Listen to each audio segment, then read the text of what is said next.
Hello. We're going to keep swatching inks today because we've made progress, but we still have a lot to go. That being said, we have made a lot of progress and I am quite happy. So today, the plan is we are going to do the rest of the shelf right above me, which doesn't actually have that many, and then we're going to move one shelf over. So let's grab Dominant Industries Evening, which also has all my Taylor Swift bracelets on it, and a package arrived from Claire Coco today, which included all of my catalogs that she's been saving for me, but also included a rubber grippy thing. So let's see if, haha, I tend to just buy inks I can open, but I do love the color of Evening. It is truly fabulous. So let's take a peek.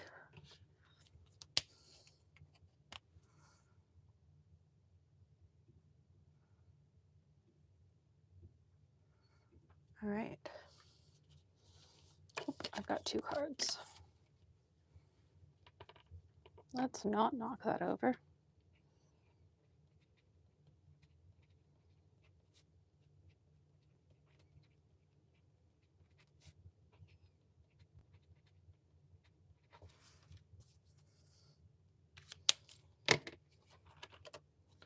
All right.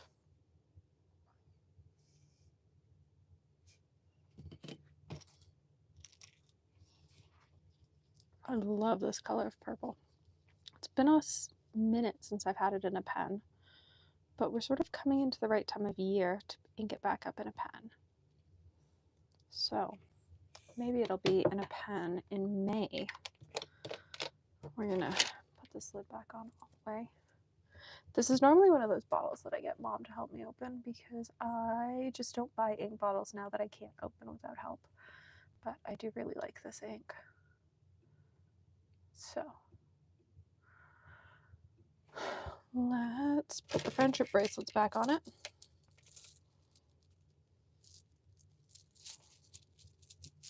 Because, you know, it's very important. I do love this color. All right, next up is Diamine Sand Between Your Toes. This is a Cult Pens exclusive.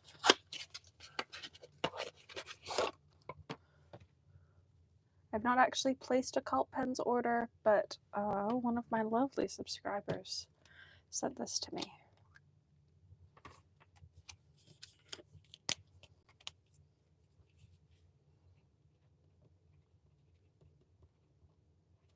And feel free to ask any questions in the chat.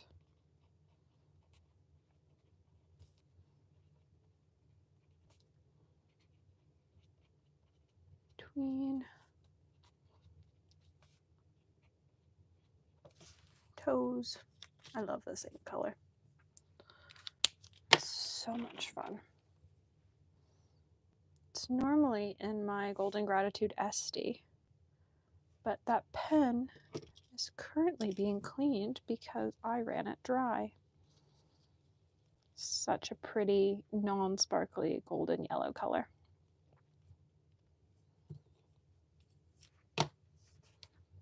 Stunning. Hello. Welcome. Are we going to swatch my 2 pilot bottles? No, because they're not open. And so I'm not going to swatch them. Normally I would though, but I've got 2 of the discontinued pilot inks and I've got samples of these open, but they're not, the bottles themselves aren't open yet.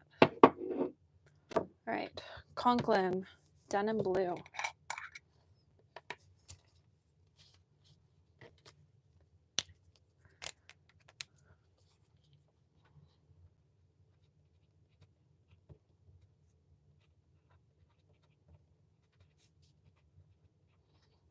I feel like I've got another Conklin ink somewhere. Ah, there's a dot of ink. think it's dark enough though that it'll be covered by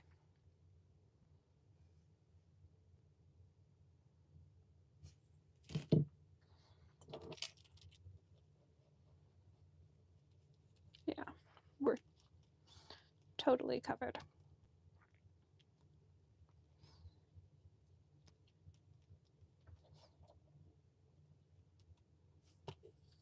It's a very pretty dark blue. I might actually take a little bit of ink off this page.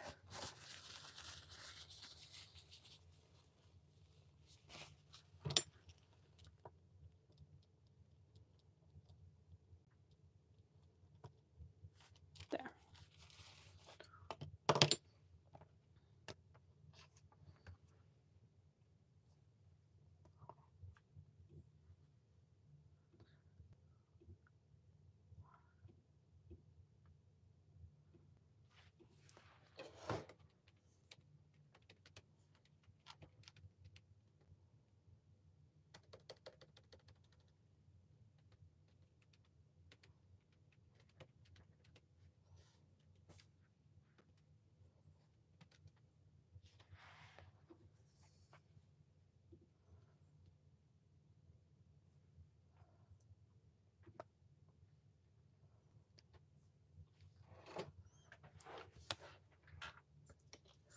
All right, next up is Private Reserve Midnight Blue Fast Dry.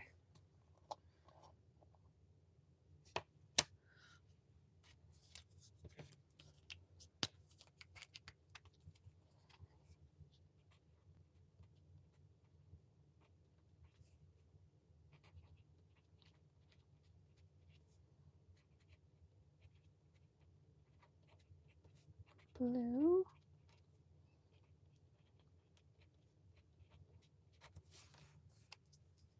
I do love this ink color. It's such a fantastic color.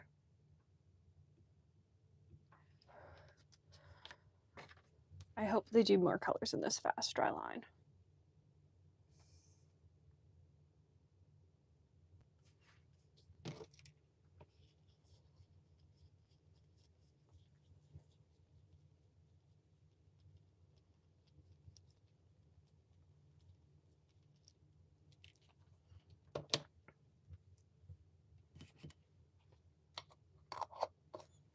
I will say, I don't love these jars from Private Reserve. I find that I sometimes make a mess with them, but I do like how big they are.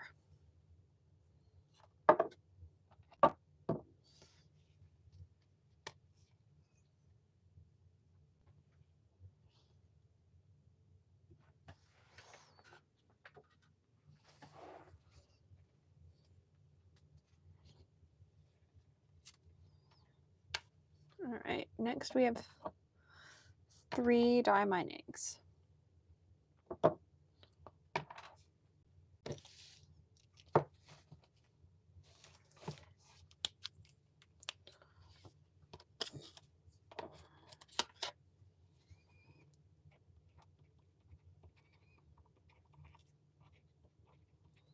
Earl Grey. This was a Reddit exclusive ink, and they're actually currently working on the next Reddit exclusive ink. It's a purple.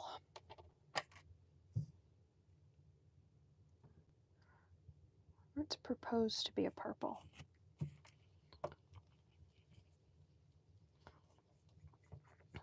So for once, the color that I voted on this year, or the color description that I voted on this year, won.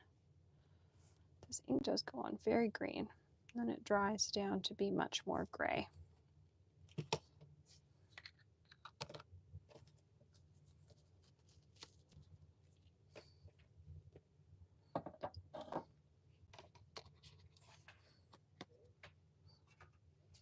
Let's do Solid on Cat. This was another Reddit exclusive ink.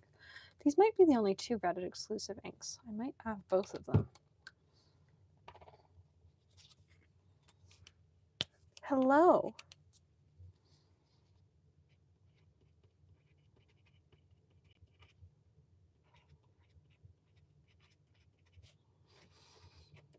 Diamond Solid on Cat.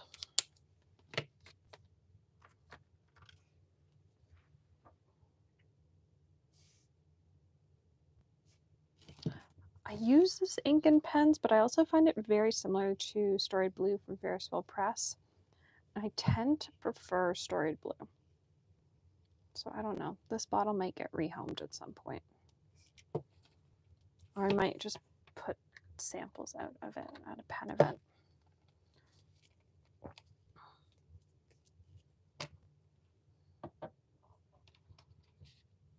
I do really like it though. I just don't use it. It's too similar to Storied Blue.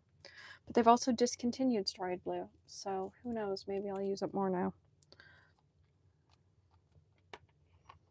And then we have Aurora Borealis. So I actually gave away my bottle of this.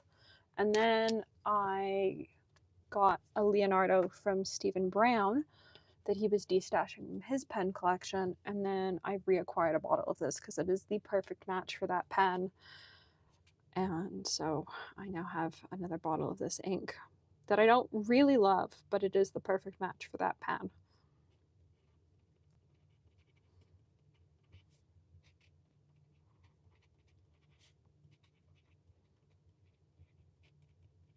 I just am not a huge fan of it in general.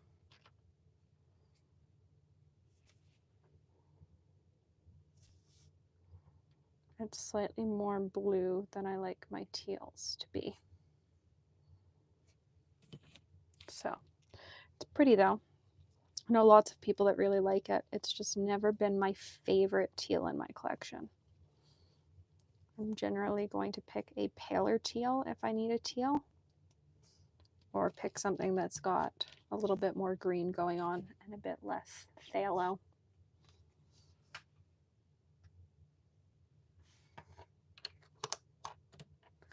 All right, I don't think we've done Faber-Castell turquoise.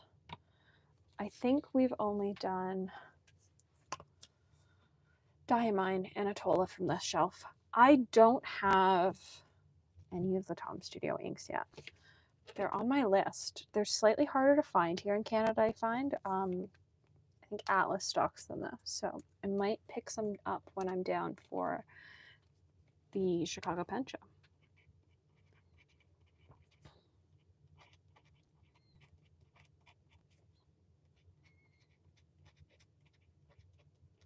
This is Mom's current favorite turquoise. She has this normally inked up in a pen, and we had to track down a bottle of it. I think they've discontinued it. It's no longer listed as an ink color on the Faber-Castell website that they stock. And just by chance, we were in House of Fine Writing in Toronto, which is a little pen shop down in the Path system. And he happened to have one bottle of it left tucked away on a shelf. So it came home with me. Actually, it came home with Mom, but it lives on my shelf. I find it very blue for a turquoise. I've sort of put it in with my blue swatches because it's very blue, but it is very pretty. And it's got a fun, it's sort of got a red sheen on the rim. I haven't found a paper that it will sheen red on. It hasn't sheened red in any of my samples, but it does seem to sheen red. So now I just have to find a paper that it sheens red on. Pelikan Edelstein Ink of the Year Golden Lapis is up next. This is a fun color. We have 2 bottles of this because Mom came to the Pelikan Hub as well. I have not inked this up, but I think she has. It's very sparkly. It's a very heavy bottle. I do really like the Pelikan ink bottles. Pelikan Edelstein Golden Lapis.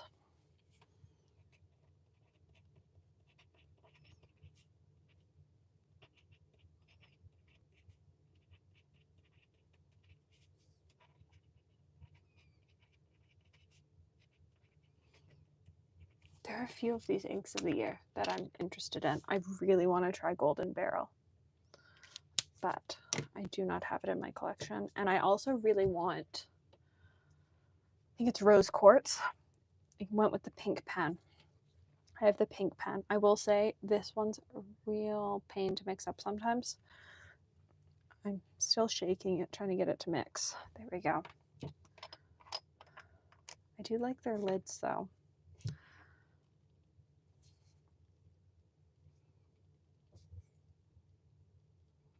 Yes, I know I agitated you a bunch. Now all the air bubbles that I put in you are popping. Watch this not, oh, I was going to say, watch this not be super sparkly because I only really took a sample from the top, but nope. Even that is incredibly sparkly.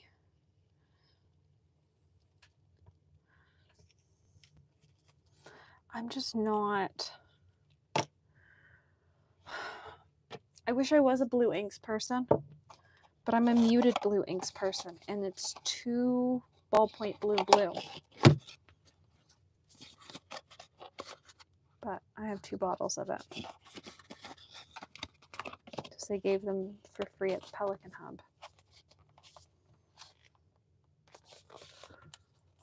Up next, we have 3 Mont Verde. I've got many Mont Verde, but we're going to start with the first 3 that I'll get stacked together. You can really see the shimmer. It is a fun color. I just never use it in a pen.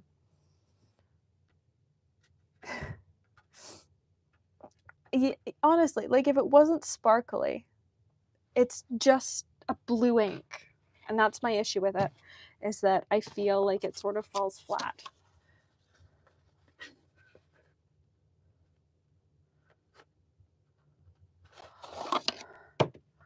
I know that quote, but I can't place that quote. But why do I know that quote? Mont Verde Rose Pink, one of my favorites. This is a 90 ml bottle. Clearly, I've used quite a lot of it. But they are super fun inks. I like them. I do find they work better in a finer nib. If I use them in something too broad, they do tend to bleed through paper, but if I use them in an extra fine, finer medium, it tends to be fine.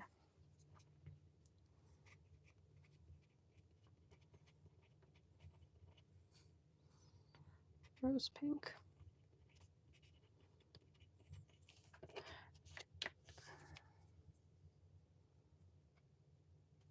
Okay, yeah.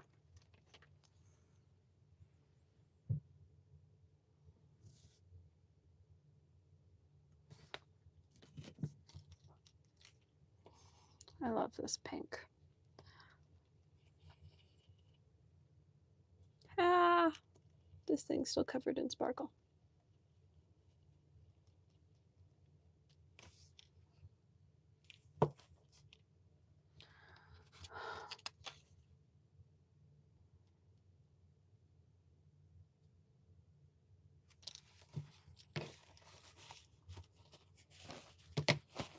All right.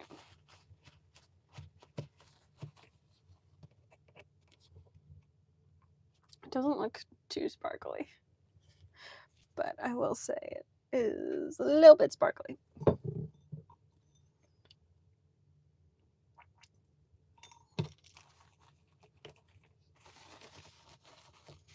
Okay. I might grab all my Mont Verdes. I just grabbed the ones that stack together, but I might grab all of them. Malibu Blue is up next. This one tends to be a pain in the ass to open if you get any ink on the rim. Though not as bad as their teal from what I've heard.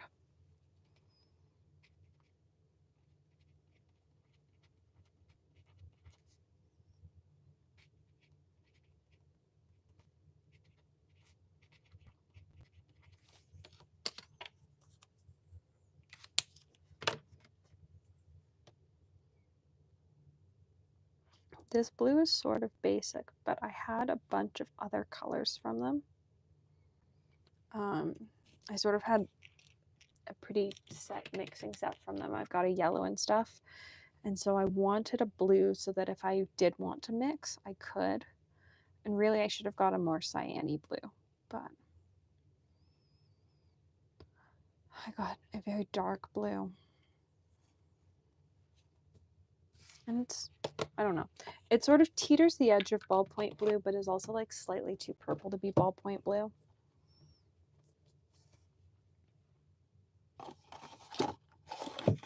And these are all, they're 90 ml bottles. They do 90 ml and they do 30 ml, and they do cartridges. And I happen to have 90 ml and 30 ml bottles from them. So this is Napa Burgundy.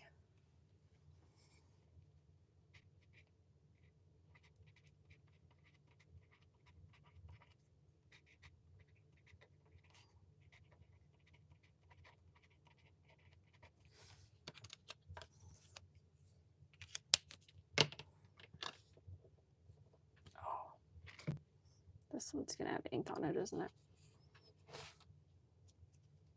Oh, please come off. There we go. Honestly, I expected worse. Clearly, we're just being over dramatic.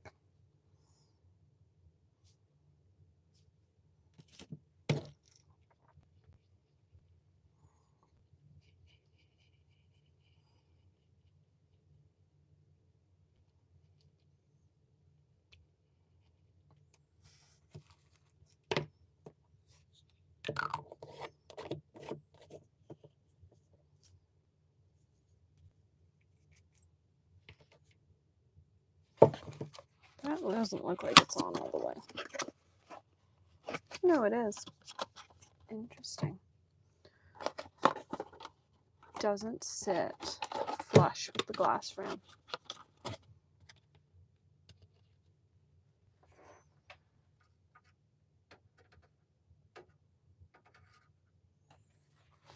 All right, let's grab the rest of my Mont Verde colors. Let's put these 3 back. Just get stacked in, and then I've got, what, 5 others?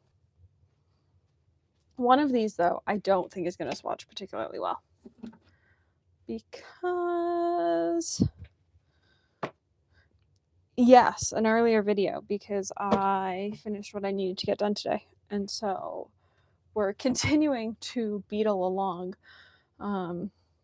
We actually might make it to Ferris Wheel Press today. Honestly, we're not that far off. So I see it being possible for us to make it to that shelf today.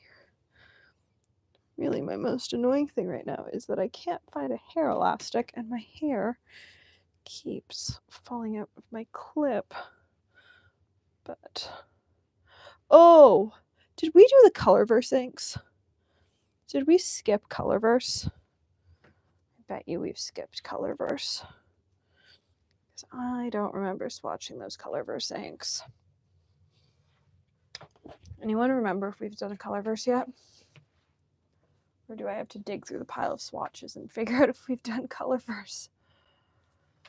Oh, yeah, I don't know either. All right, we'll start here with Mont Verde Moonstone.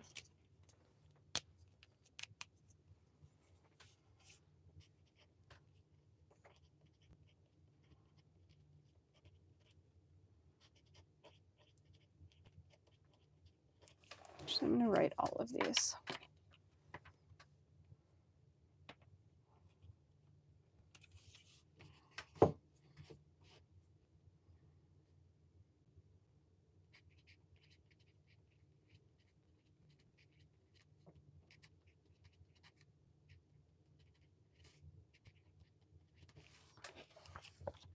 I bet you I haven't done them because I don't remember swatching Shiny Black.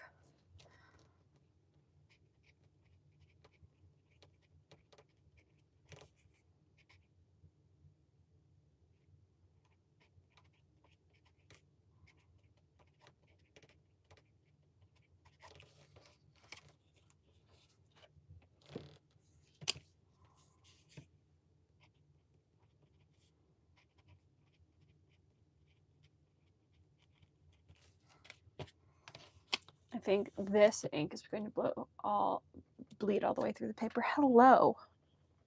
Welcome.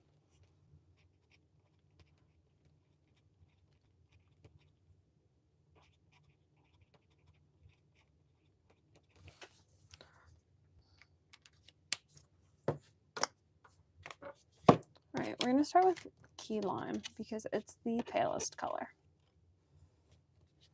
So I'm going to sort of work darker. But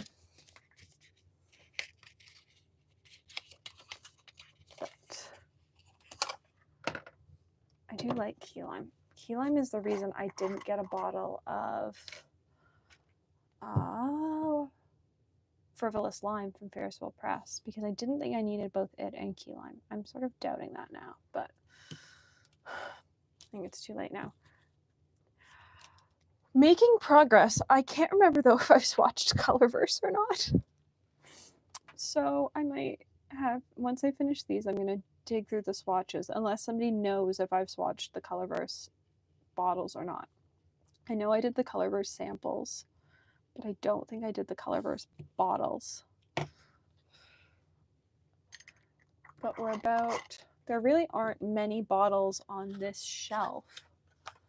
There's probably another 15 once we finish the Mont Verde, and then we're on to Ferris Wheel Press, which will be the most time consuming of all the shelves, but I knew that going into this.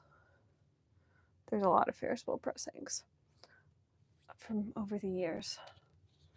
Here's a lion.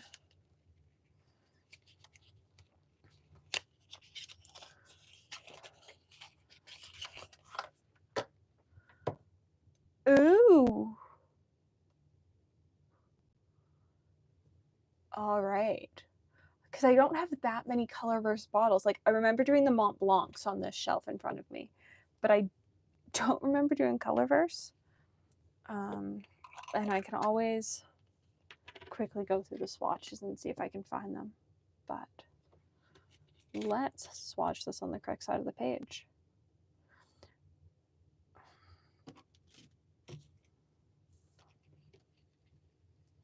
I do really like Lion. It's more of an orange than a yellow, but it is very pretty. This was one of those colors that I got in a sample and I liked enough to get a bottle of when I was working with Mont Verde back in this last summer? I think so. Yeah, because last time was Dead and Blue and Private Reserve.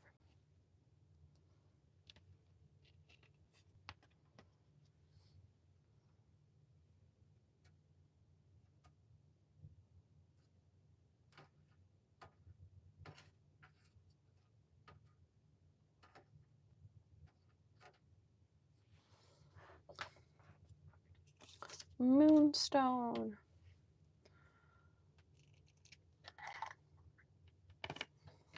It's a very pretty brown, this one.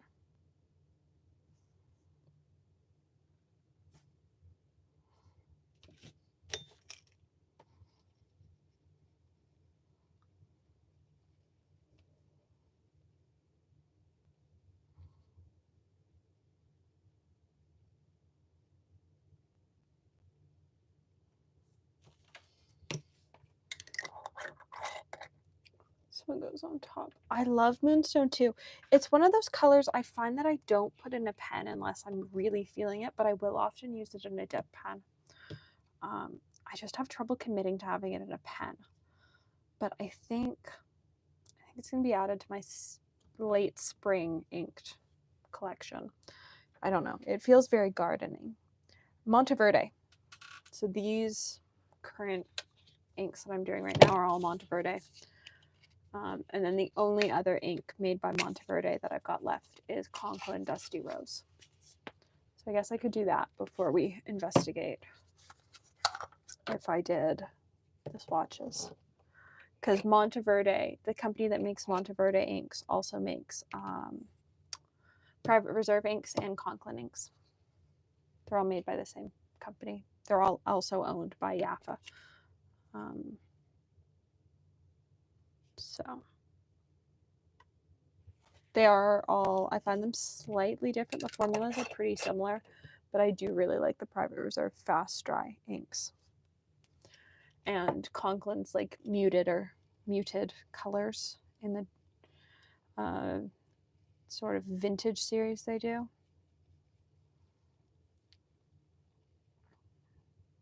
but Conklin has a lot fewer colors in their line. This is Chameleon, which was part of the Animal series. I do always consider getting Turtle from the Animal series. I think it's super pretty.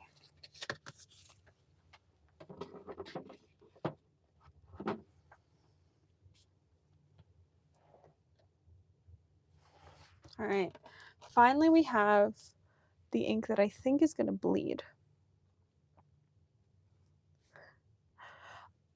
I love, where's the swatch of it? Is this it? Is this it? This is Conklin Denim Blue, which looks very, it's like very dark jeans, and I love it. But I also surprisingly really like Private Reserve Fast Dry Midnight Blue.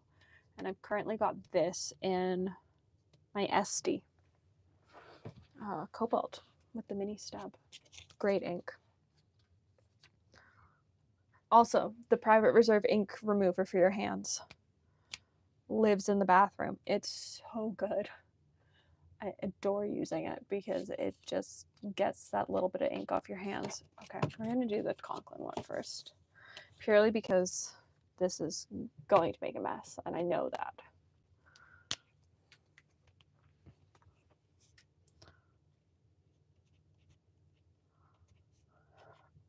Well, actually, I don't know if they're coming to Chicago or not. They normally come to Penn shows, but the Chicago vendor list just came out, so you can see everyone who's attending the show as a vendor. I just had a very quick scroll through about a few hours ago. I think they'd be under Yaffa if they're on the list.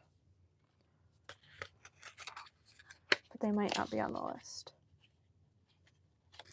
Kobe never attends, I would say, in the country shows. They attend like coast shows, so they sometimes attend, I think they sometimes attend DC, and sometimes they attend SF. But that's about it.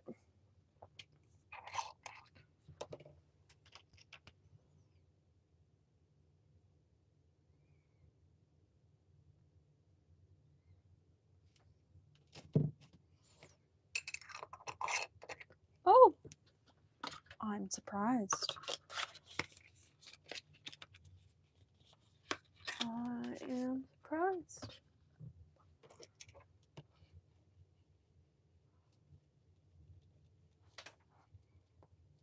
Well, oh no, it'll be a fun show anyways. And Atlas does carry a lot of their stuff if there's something specific you're after. DC is very busy. This is Dusty Rose. It's so pretty.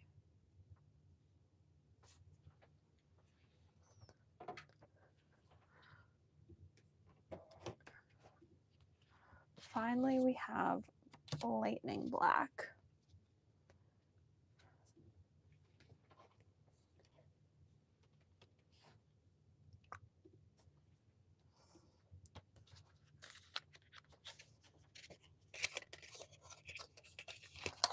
You can see the shimmer sitting on the bottom.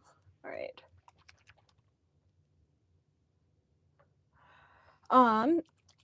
Atlas does pre-orders, so you can order. Normally, you can order starting about a month before the show for show pickup.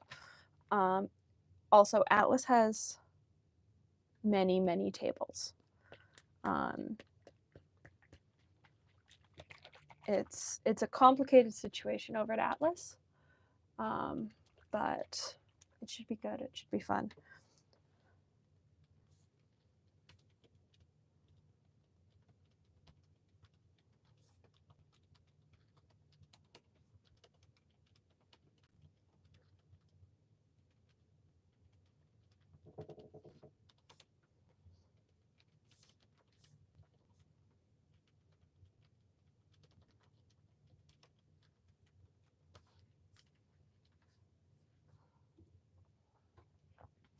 I don't think they're up yet.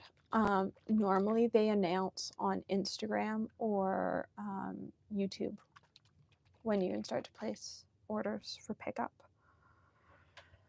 You can see it, like, even in the bottle, like, it's sort of reacting and making shapes. It's going to bleed. It's going to leak through this entire paper. I know that. So we're just gonna embrace it and put down very little.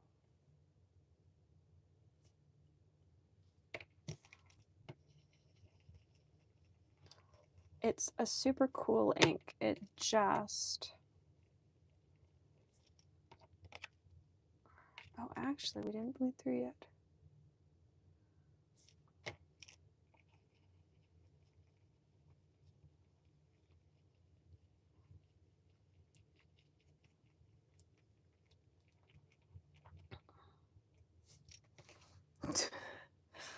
This is probably the most high maintenance ink in my pen collection. It is definitely worth it. It's super cool, the effect it makes. It's pretty much liquid chrome in a fountain pen ink. So it is super cool. You just have to be super careful about where you use it and what you use it on, because it makes a mess.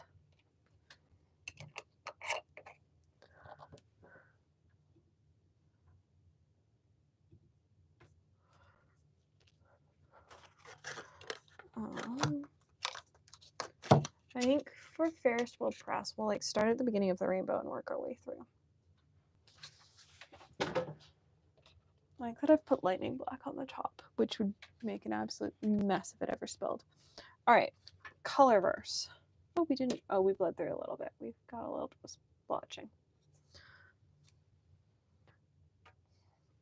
All right, we are looking for Colorverse.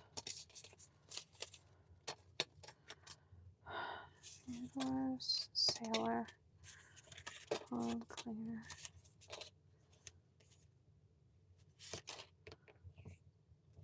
Glitter covered hands.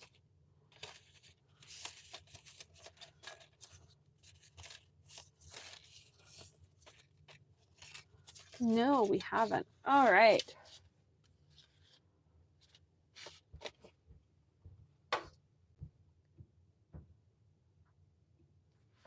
So I don't have that many bottles. I've got shiny black. Let's freeze some things. I've got Mystic Mountain. I have a tiny bottle of antimatter, but I also have a real bottle, and we're going to swatch from the real bottle because it's slightly easier. And I've got Matter. And I have two other inks from them.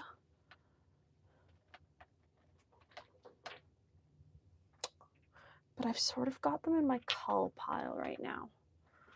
I got them back at the sidewalk sale, and I haven't put them in a pen since the sidewalk sale. So as much as I like them, I'm not using them. And so that has them tentatively in the cull pile. We'll see if I reach them for them in the next little bit. If I do, they won't be culled, but if I don't, they will find a new home in somebody else's collection. I have used this set. I just like the packaging, and so I keep packing it back away. Do not use for purposes other than writing. I use Colorverse inks for a whole bunch of stuff. But I do like that they give that little warning.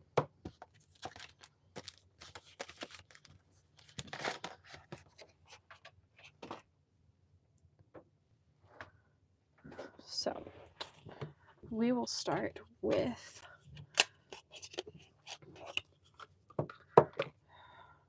labeling all these cards.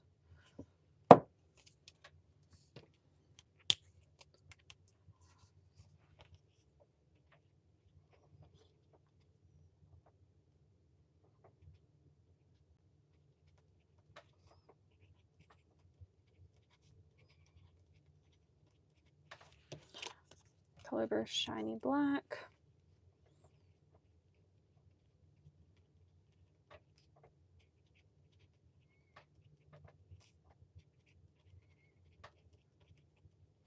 Mystic Mountain.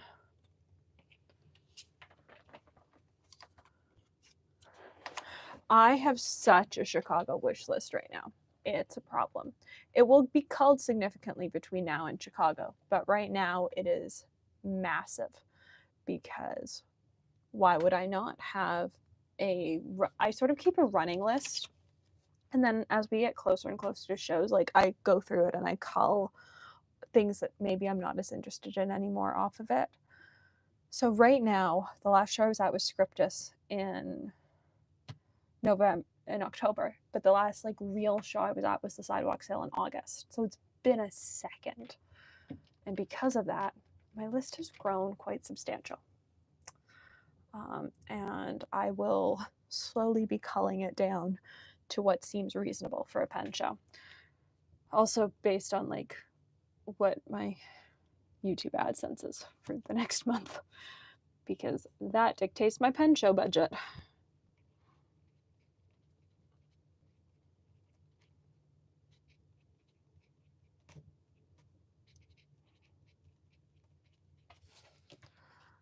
So I know that I at least have a Kirk Spear appointment, but it's like, am I getting 1 nib done or 2 nibs done? Is the debate right now.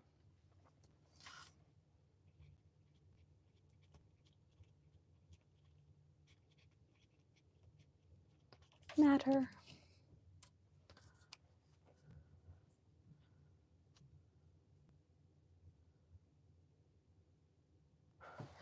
White Bear and Papa J both make some lovely things. I do love what Luke and Michaela are doing. I actually don't know what time my appointment is. I think it's quite early in the morning because I didn't want to schedule things later into the afternoon when I thought I might be busy. I love Luke and Michaela's work. I'm super excited to see Luke's stuff in person. I've seen friends' pens from him in person, but I've never seen his pens at a show. Bart also makes a nice pen. That's fair. I want to say my appointment is Sunday. It might not be. Might be Saturday. But it's early in the morning. I keep going back and forth about a journaler. I might try and get is it a Techo nib from Esterbrook? I've read a whole bunch of information. I've seen friends' videos talking about all their specialty nibs from Esterbrook. I love my mini stub, and I don't know that I want a stub nib that's bigger, and that's what a journaler is. So that is a smart way to do it. My backup plan is just like going to one of my friends that's a nib tuner and going, please, and just like, please give it back to me Sunday before I leave. Like even if it's Sunday as I'm walking out the door, I don't care. This is Colorverse Mystic Black. I love this ink color. I need to put it in a pen. So I love my mini stub, but I have just seen a whole bunch of content about the Techo recently, and I'm sort of in love with it. Look at that sparkle. This is like Dusk and Bloom, but sparkly, and I adore it. Mom's currently got it in a pen. I don't. So currently I've got a Kirk appointment because I really want a fine architect nib, but I'm also thinking about getting a mini stub put on a different pen. I'm sort of going back and forth about which pen I want the mini stub on. I might just get it on another size 6 nib, but the other part of me wants to get it on a size 5. Oh, what is it? It's a size 5 Schmidt nib, so that it can go in a bunch of my smaller pens. So we will see what I end up doing. I have a feeling I'll put it in a size 5 Schmidt. But I do keep going back and forth, and really it is dependent on YouTube AdSense, because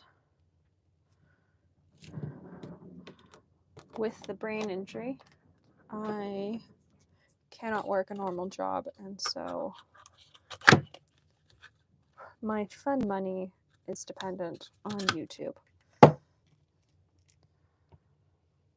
So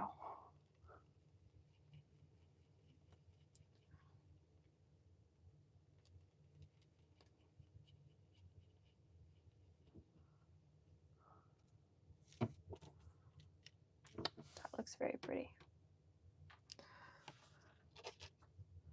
I love this color. It's so pretty once it's dried. I need to put it back in a pen.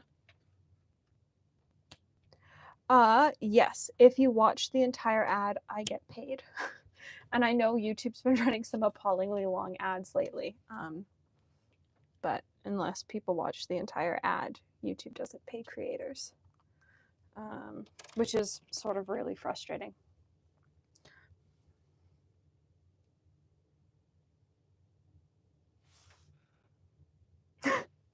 Thank you, I really appreciate that.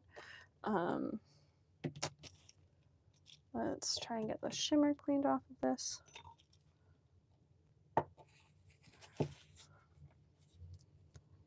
This is a very purple gray. I do love this gray. I sort of like want to change all my currently inked pens, but at the same time I'm like, you're just trying to run things dry before Chicago. Like, there's no reason for you to change the ink.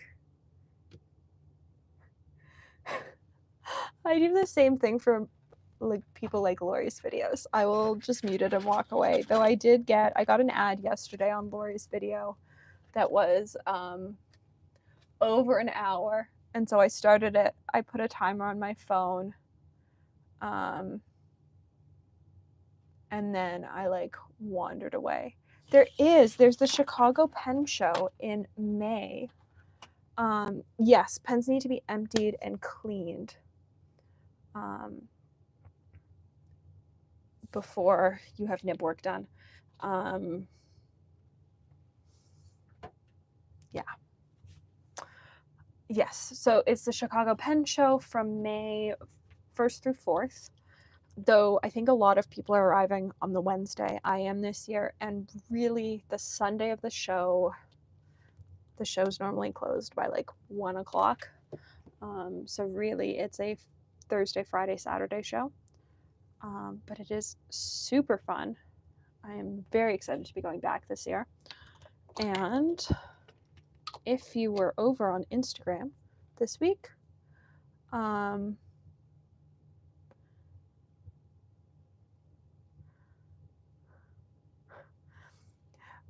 yeah, if you were over on Instagram this week, you probably saw a post about a pen, and I'm very excited that I will be attending Chicago with them. I am not. So I am there with a brand this year. Last year I went by myself. And this year I am... So Annabelle didn't ever tune my watcher. We had a serious conversation about it though. This year though, she is doing my... I'll actually pull it out. I have a medium pilot nib that was in my Decimo. And I've sort of told Annabelle that she can do whatever she wants with it. So we'll see what she comes up with. I'm sort of, I think the plan is I'm handing it over to her and she gets to do whatever she wants, but we'll see. No, I'm not.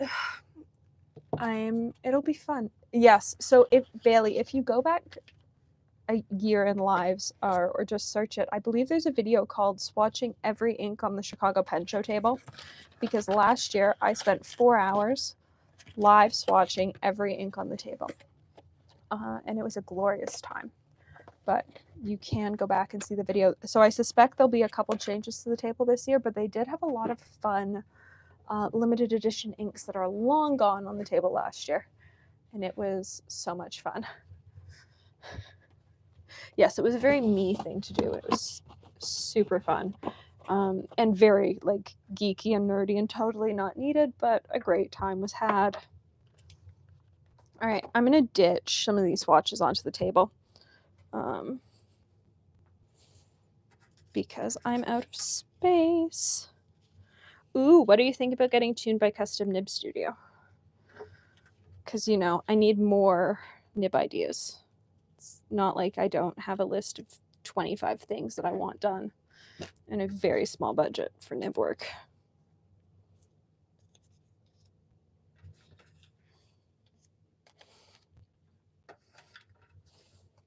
Oh, journalers are fun.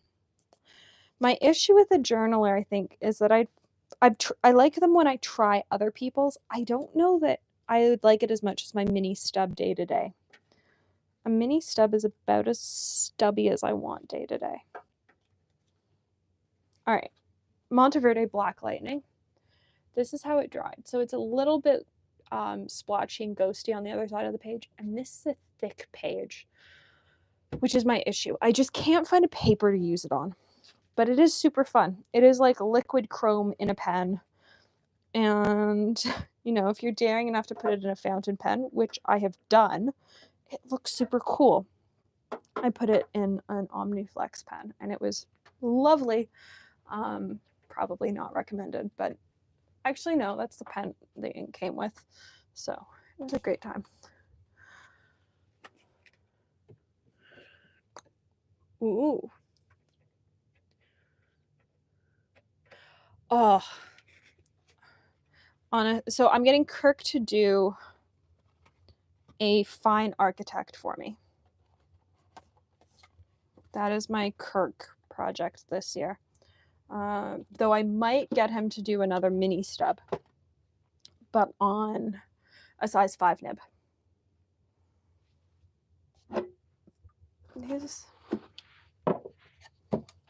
We're down to our last few inks on this shelf.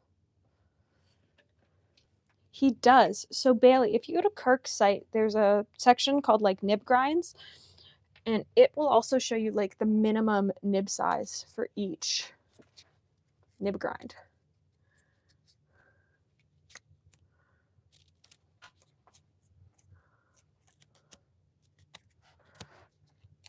Ooh, that's hard.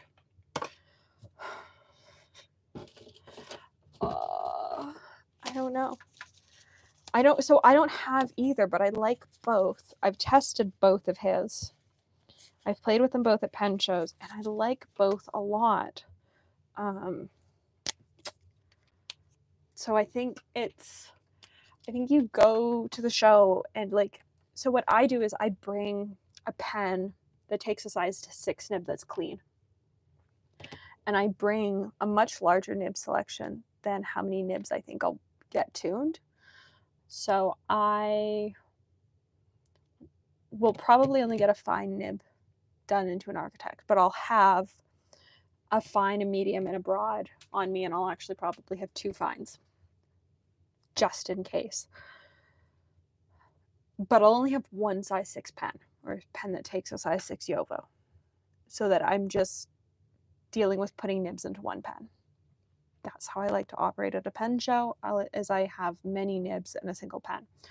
So that is always an option, that you could take more nibs than you think you need, so that you can try and then decide.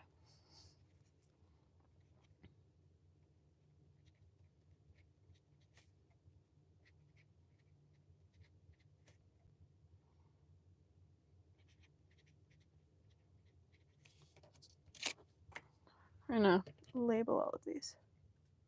He is not, as far as I know. I think it'll be later in the month. It's normally about 2 weeks before the show.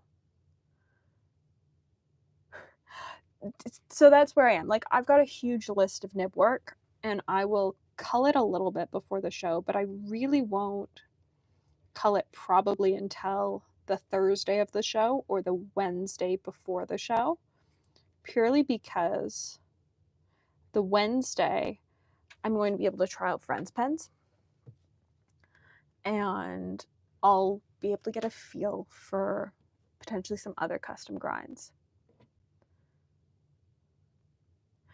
So he normally does a Chicago nib. And so I did think about getting whatever grind I got done on that Chicago nib. And that still might happen. Eagle. Yeah.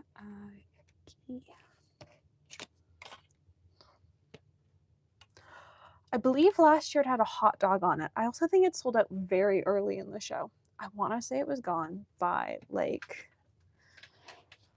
Friday night, Saturday morning. I did not get one last year, and I sort of regret that.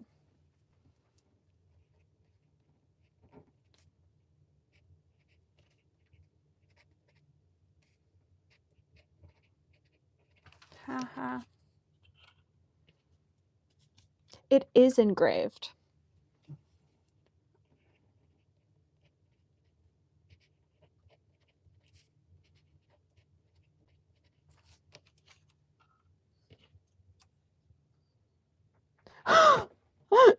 No, though we did debate that on a recent coffee date with Drew.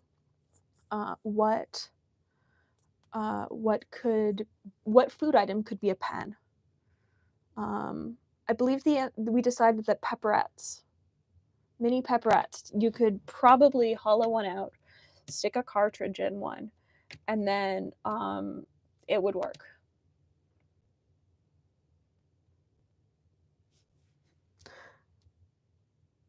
Oh, churros didn't come up as an option. Oh. Churros didn't come up as a suggestion, and now, oh, yeah, that would work. What color is this? Sailor Rory.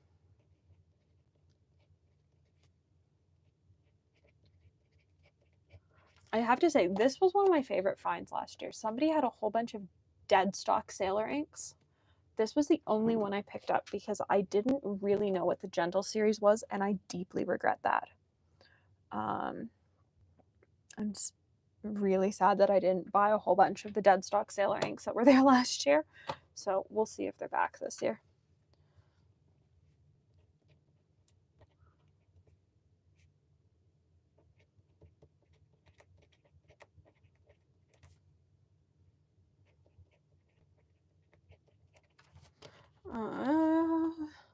We've got one more.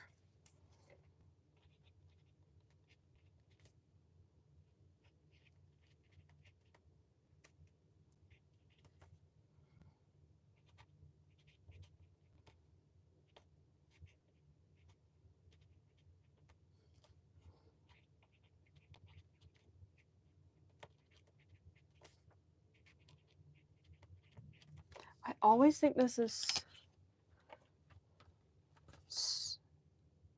First Snow, and it's not. It's Snow Light Blue. I love their blue corn ink. I love the Tintoritas collabs. They are so much fun. Eric and I talked about them this week on 20 Questions. Honestly, they're some of my favorite ink collabs that Sailor's done.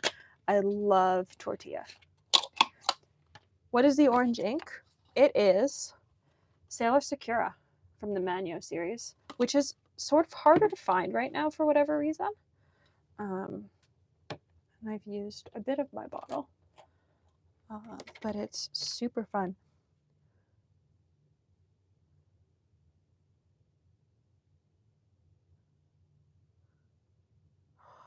Oh yeah, that would work. See, but what could we put, for the absurdity of it, what could we put in a rubber chicken? Like what pen is massive enough that it could go in part of a rubber chicken? Because that would be incredibly absurd and yet just seems like a whole lot of fun. Ooh, Pilot Emperor. You probably have. It wouldn't surprise me. The Tintoritas inks are some of my favorite. I've only got a sample of refried beans, but I think I've tried all of them. I think Jeffrey let me try them all last year. I love this color when it's dry. Somebody probably does.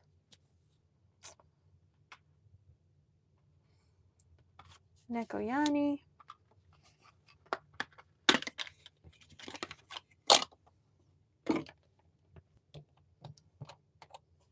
Clearly I like this one quite a lot too.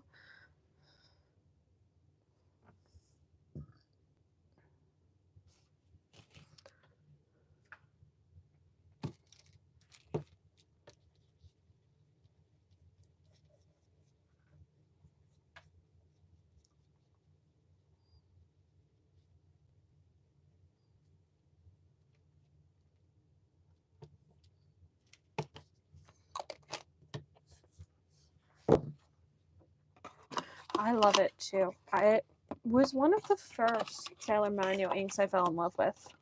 I got mine from Atlas last year, but I love all the Manual inks. I think I would love a world that I had a full set of them. Do I need a full set of the Manual inks? No, but I would love a full set of the Manual inks. Haha, this is Mom's favorite. I think Mom has this in 2 pens currently. I quite like it too. I think I've got it in something right now. Honestly, I can't remember. It always surprises me when I do an inked up for the month and can actually remember what's in a pen. Because day to day, I really can't remember what's in a pen just looking at it until I write with it. And then suddenly I know what I used in the pen. I also love their packaging for the Manual inks. I like the gray and white gradient.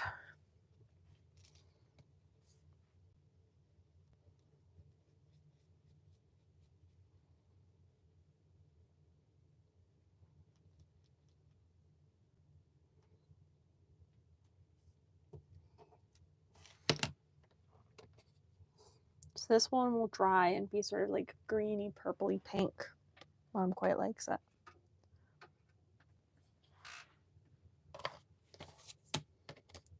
Fireplace hearth. Oh, these got switched. If you like really tiny writing, yes. I find it makes my writing look too chicken scratch-y. It just doesn't really work for my hand writing, but I have friends that adore them. I just like this. I don't know. This is the size of a line that I like, and I find that I can get that with most Western medium nibs. So that's just what I use. Ooh, if you like an extra fine, you'll probably like a needlepoint. And again, like people like Kirk will have a tester set that includes a needlepoint. And so you'll be able to have a test and play around and like just figure out what you like, which is probably the best part about show testers. Esterbrook is the same way.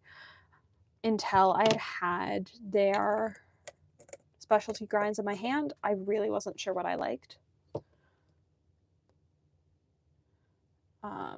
I just wasn't super. It was one of those things I knew I wanted one, but I didn't know I wanted one and which one I wanted until I'd actually been hands-on. So that's what I do is like I just sort of I have this running list of nib grinds I want. Right now it's probably got a dozen plus things on it. And sort of as we get closer to Chicago, I'll cull some things off. I'll bring far more pens. I'll bring far more pens to Chicago than I get grinds on. But I like to have a selection. Exactly. Like I have a I have a Cursive Italic Smooth on a Kaweco, and it's great. Oh, Jennifer, I am so glad you got your Scarlet Esty. It is one of my favorite Esterbrook colors. I was so sad when they discontinued it, and then so happy that I got a heads up and was able to get one, because it is such a pretty color.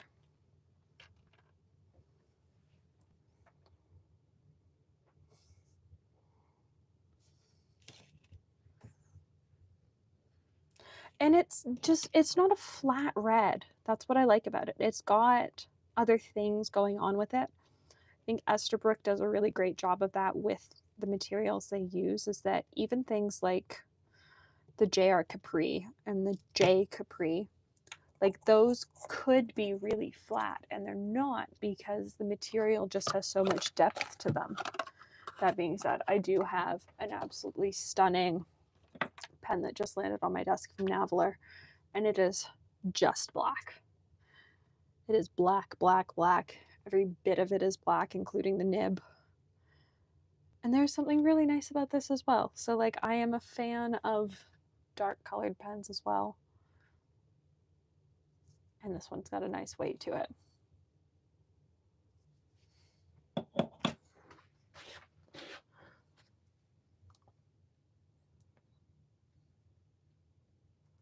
I much prefer cool reds. I like this one because it's very, very pink when it goes down in a pen normally. I do find in swatches, though, it is very orange. Which is always my fear. I'm always afraid I'm going to have more grinds than I have pens, which is why I tend to carry so many spare nibs at a pen show.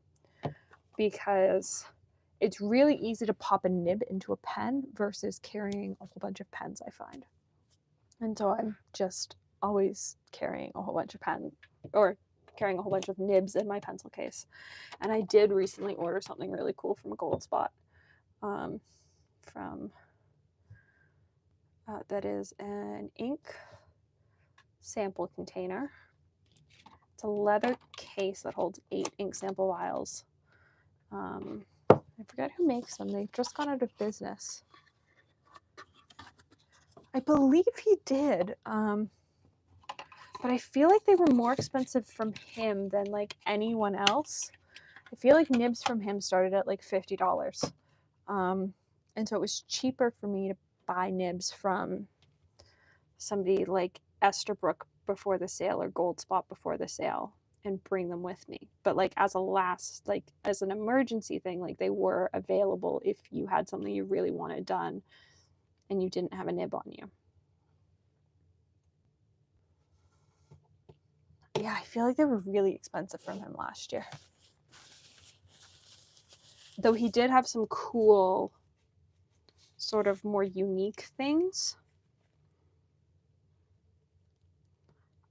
Like you're not gonna see like the rainbow nibs he had on every pen. So if you want something super unique, he did have those.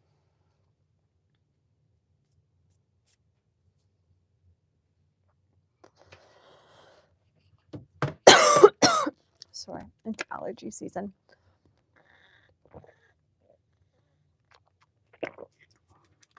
Snow melting means allergies. But the snow's finally almost all gone.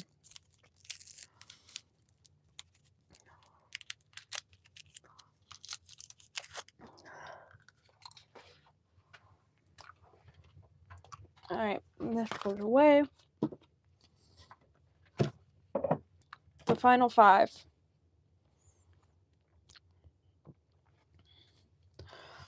I don't have any pens or nibs from Ian.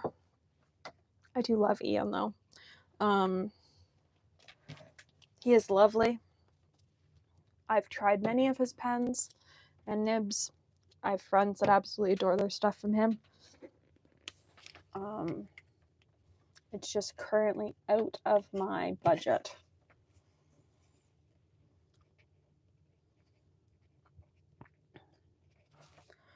How did I date the other one? It should be on here.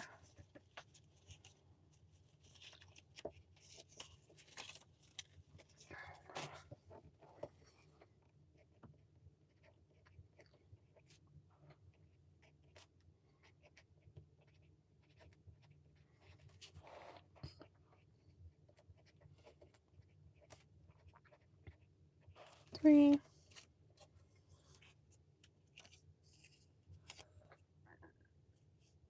They are so cool to talk to. I loved filming with him last year for 20 questions. And he's just, like, their team is so much fun.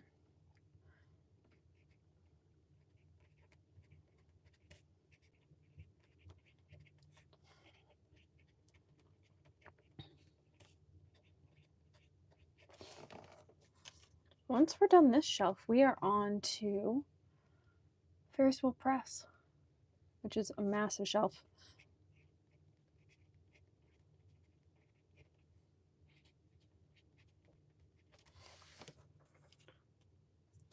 I'm glad you enjoyed them. They're so much fun to film. I actually filmed one this afternoon for the next season. She's an absolute ball to talk to. I cannot wait to see Deb in a few weeks in Chicago. I've made the assumption she's coming. I don't actually know she's coming.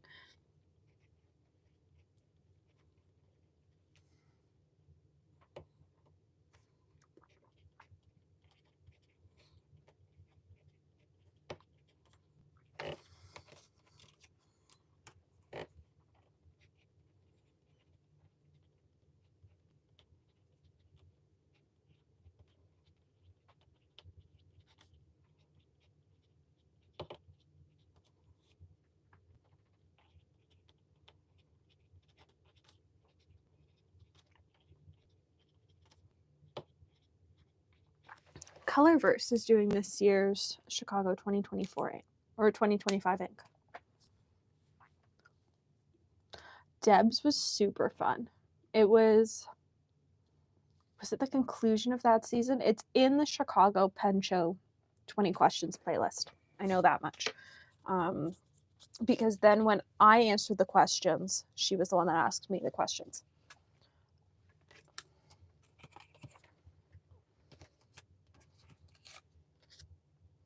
I hope she and Lima are back as well. Honestly, I didn't look at the list of vendors as well as I should have. I had a very quick skim through it between meetings today, and that was it. They axed so many colors. Who are we talking about? Oh, Ferris Wheel Press. Yeah.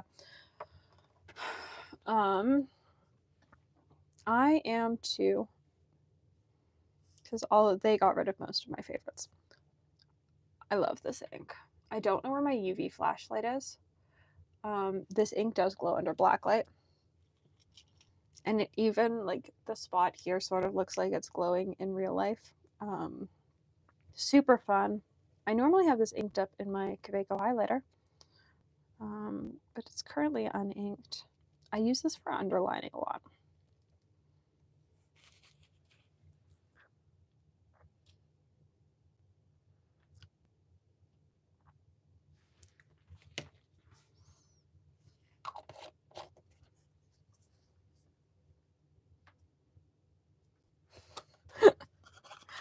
Honestly, like 90% of what I have is discontinued.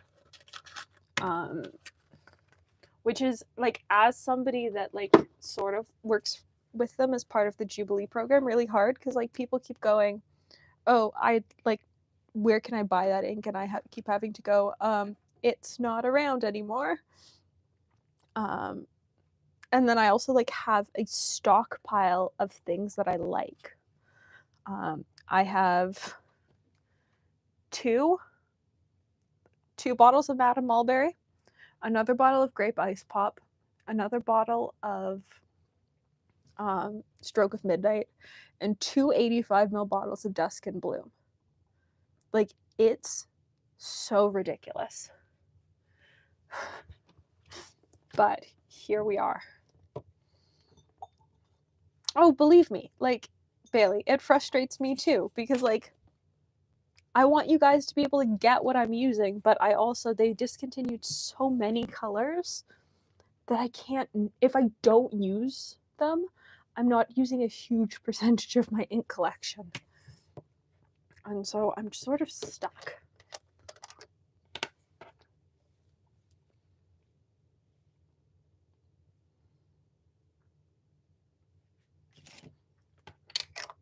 I also really like this. This was an Atlas Last Chance last year. I got it for 50% off.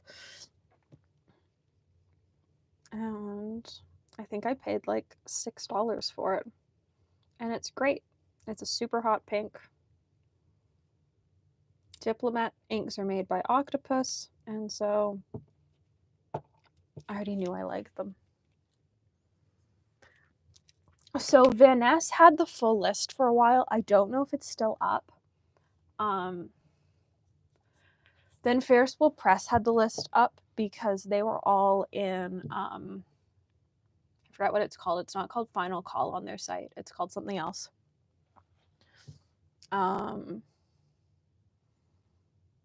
I think I originally found the full list from Van Ness, but it might not be up anymore. That was a while ago. It was back in August.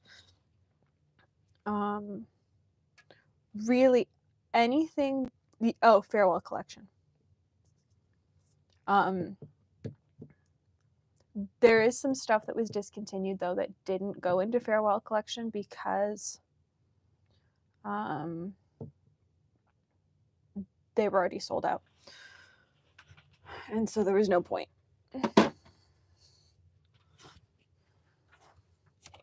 This is the Atlas, no, this is not the Atlas Sidewalk Sale ink. This is the Chicago Pen Show ink from last year.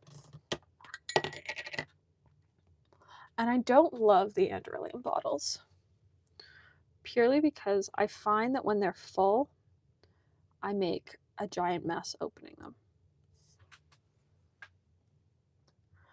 Yeah, I know. And Dominant Industries, November Leaves, and Dominant Industries Evening. I know. Believe me, I know.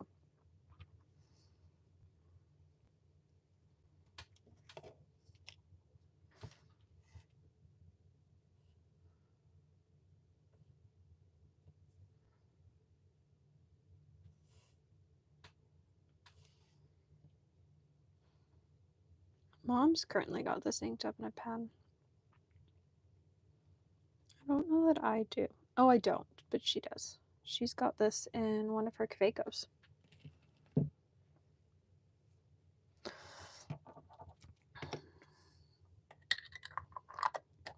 I tend to buy the Pen Show ink even if I'm not totally in love with the Pen Show ink, because then I regret it later if I don't. So last year, this was actually my final purchase of the Pen Show. We were literally heading out the door when I bought it. I didn't think I needed it. I spent all weekend going, I don't need it. I tried other people's bottles. The Pen Show ink, though, is one of my favorite Pen Show souvenirs because I find that every time I ink it up, I think about the show. So I'm always happy that I got it. The only thing I know about it is I know who's making it this year. And that is as much as I've been told. Niagara Peach. This is this year's Scriptus ink. I also haven't inked this. I always have trouble finding a pen that Pannonia Shimmer inks work well in. I find they tend to clog my pen. I find that Colorverse tends to do a pretty good job about making sure things aren't too light to read.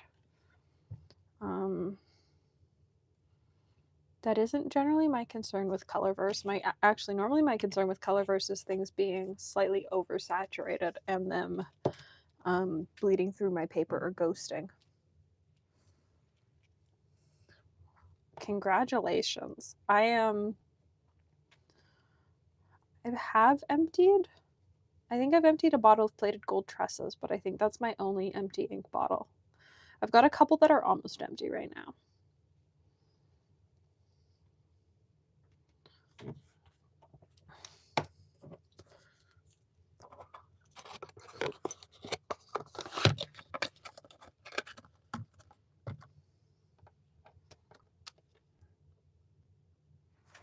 There's Niagara Peach.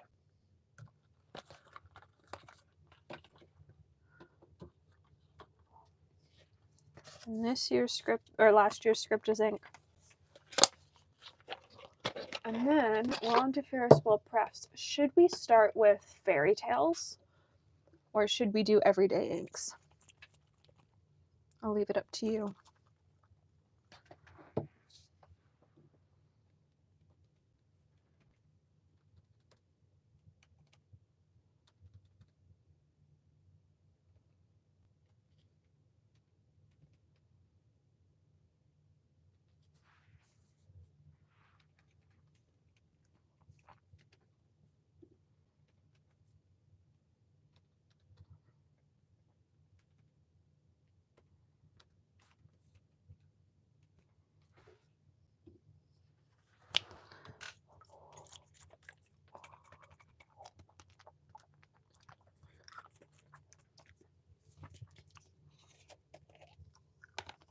I was going to say, I've used a lot of this. No, I've given out many samples of this ink.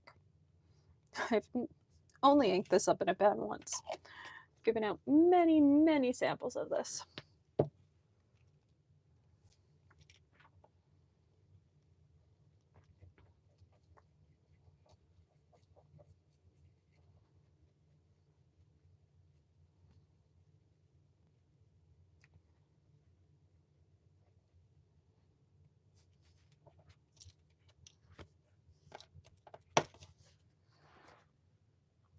Which Ferris Wheel Press are we starting with?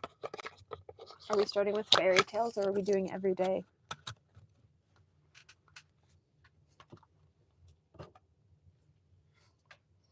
Either way, I need to get up more paper.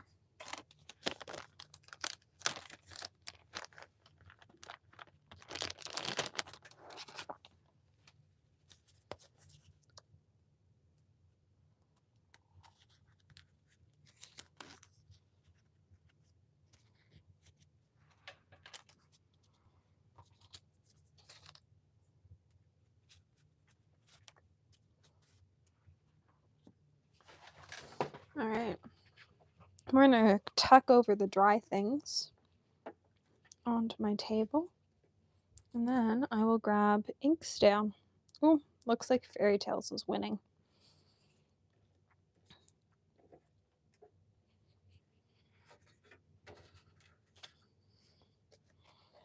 Which is sort of unsurprising because they are quite fun.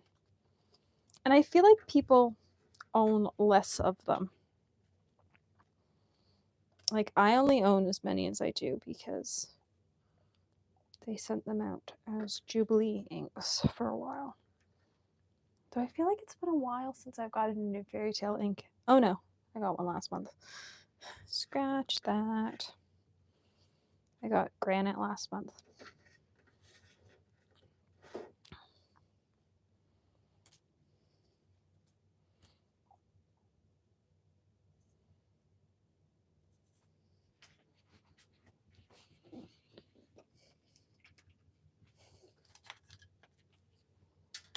All right, let's grab Fairy Tale inks down.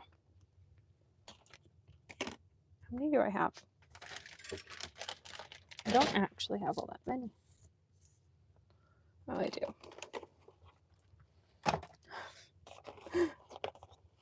I don't have that many, followed by pulling down 17. I guess 17 in, what is it, 2 years of working with them? And a couple I bought myself. Isn't awful. Ah, let's not knock a bottle of ink off.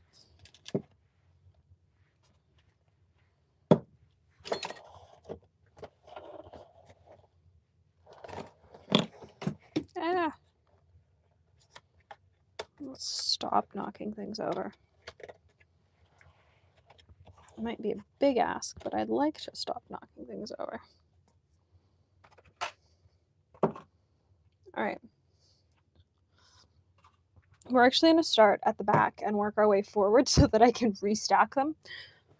This is Granite Guardians.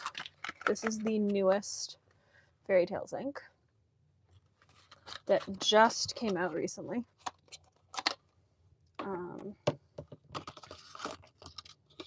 For whatever reason, the little sticker isn't sticking this month. Keep losing it.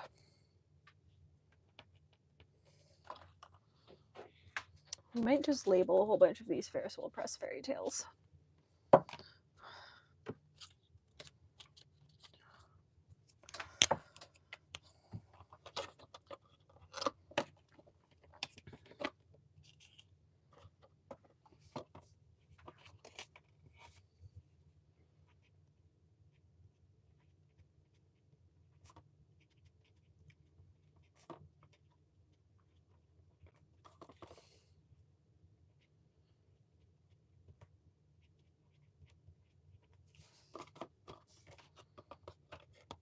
This is described as a gray with a wine shimmer and medium shading.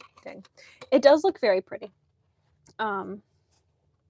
It's sort of become an art piece in its own way, and I'm just like slowly adding to it, and you know, it might end up in a journal at some point.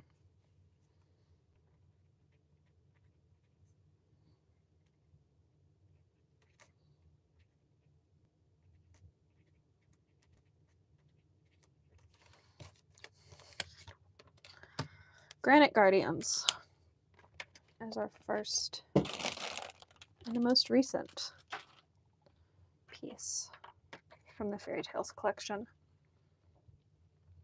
I do like that they've started to add the year 2025 to the Fairy Tales line, and full names. Adding full names was a big change.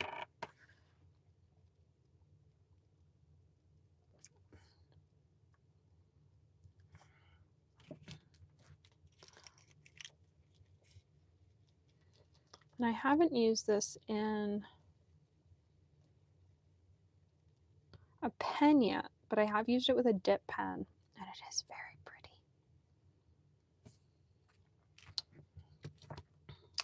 And it does have some nice shading. A very pretty shimmer. So I think it will look absolutely stunning in a pen. But I do need to run some more things dry first before I start inking up things not for videos.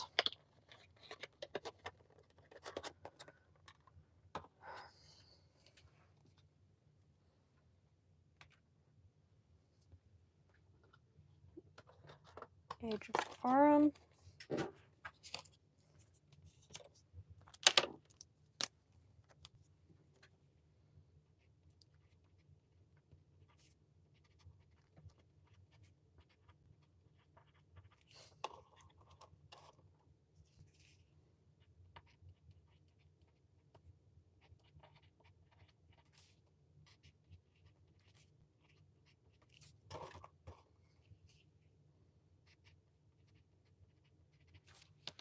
This I've currently got in a pen.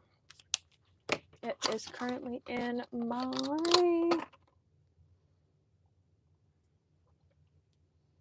What's it currently in? I know it's in something, but I can't place it. Oh, it's in my Naviler. It's my Naviler Desert.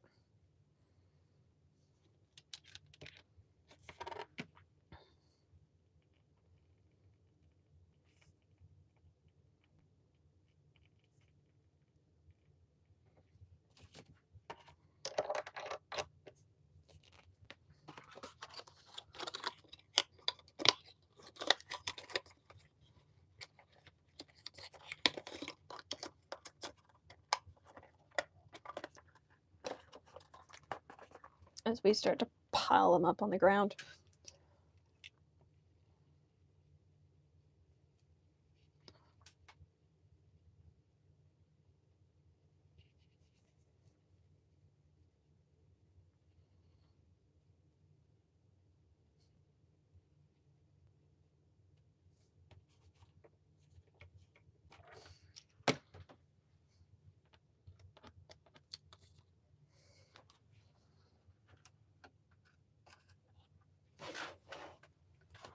This is Oinking Embers. So these ones still just have number codes on them. So I have the whole evolution of Ferris Wheel Press labeling, from letter codes to number codes to this year where we're getting full names on bottles. And honestly, I love that we're finally getting full names on bottles.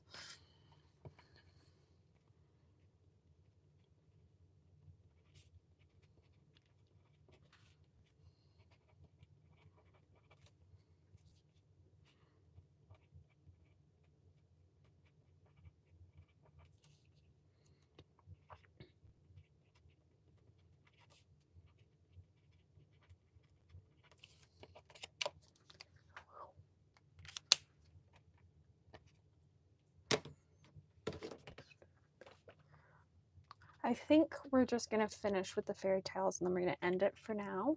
Once we finish the rest of them, we've still got like 16 to go, 14 to go. We've got many to go, but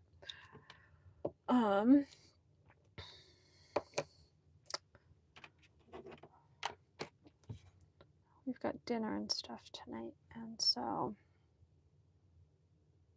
I'm going to swatch these. Maybe after dinner I'll come back and I'll finish, or maybe I'll do it tomorrow. So honestly, we're almost done. There are very few days. Oh, no, I can't get this lid back on, can I?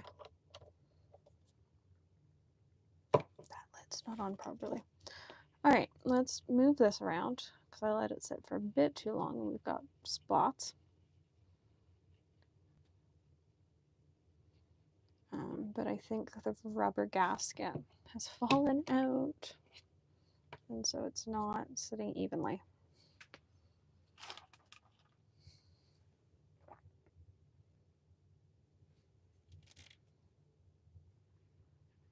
Oh, never mind. It tightened down properly. I do love the artwork on this box because these panels have, not that you can see it because it's so shiny, they've got shingles for the house because it's 3 little pigs. I think there were 3 inks part of that collection. I think I've only got 2 of them. We have Plated Gold Tresses, one of my favorite inks.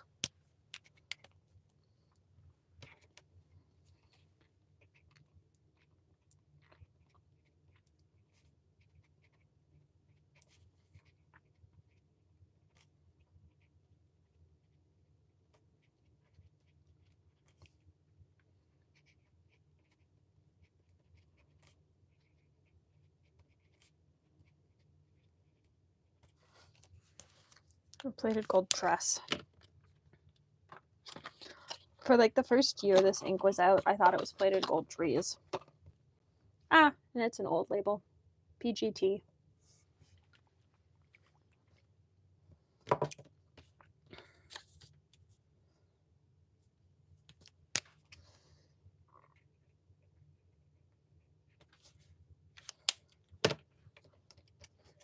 Sort of. I'll put codes on other things after, once they're dry. I'm realizing that I should put codes on things just in case I ever take things out of their boxes. It is so sparkly. This is my favorite gold ink currently. I've had this inked up in a pen permanently since last March in a double broad Kaweco Sport, and it has not clogged. I have not cleaned out the pen. I've had no issues. It is my favorite pen for things like birthday cards and stuff.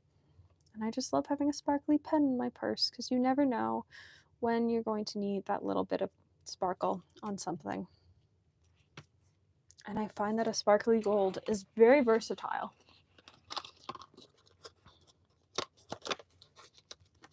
And I just haven't found a good sparkly silver. I think if I had a good sparkly silver, I'd have a gold and a silver inked up.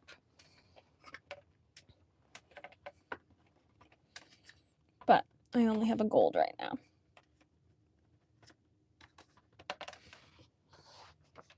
but it is stunningly sparkly.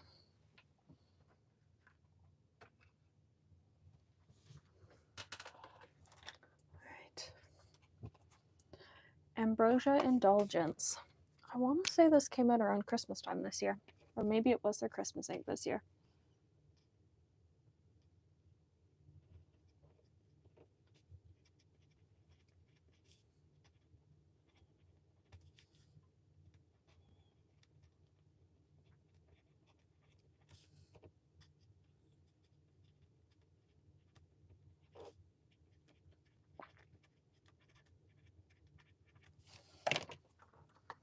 All right, let's open up this box.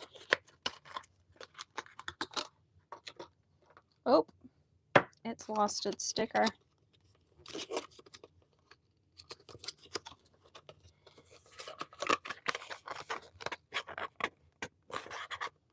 I might attach it back on with a glue dot.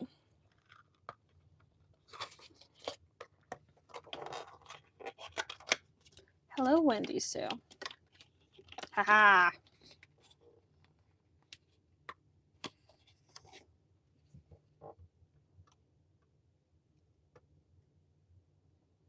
I feel like I've chased this sticker before.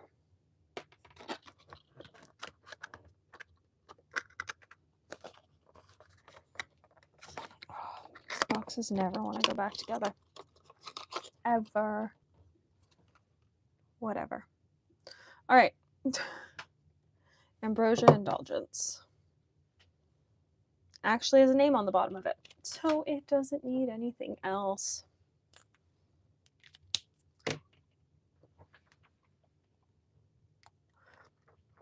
I think we're having Costco pot stickers.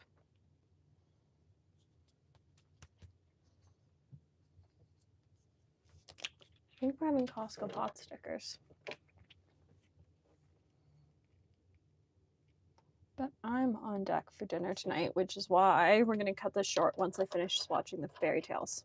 I've got 12 more left to swatch, and then we're going to end for the evening. Yes, easy. Easy is always the goal when I have to do dinner. With a processing delay, you really don't want anything in the kitchen too complicated. That being said, I also have got sourdough starter on the counter I need to do something with, so I might make crackers because we just finished last week's batch of crackers, and so we're out of crackers. So I need to figure out what I'm doing with the container of starter on the counter.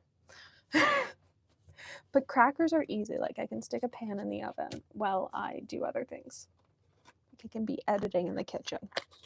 But I think it's also a bread weekend. I think we're on our last loaf of bread. So I feel like it's going to be a pretty heavy baking weekend.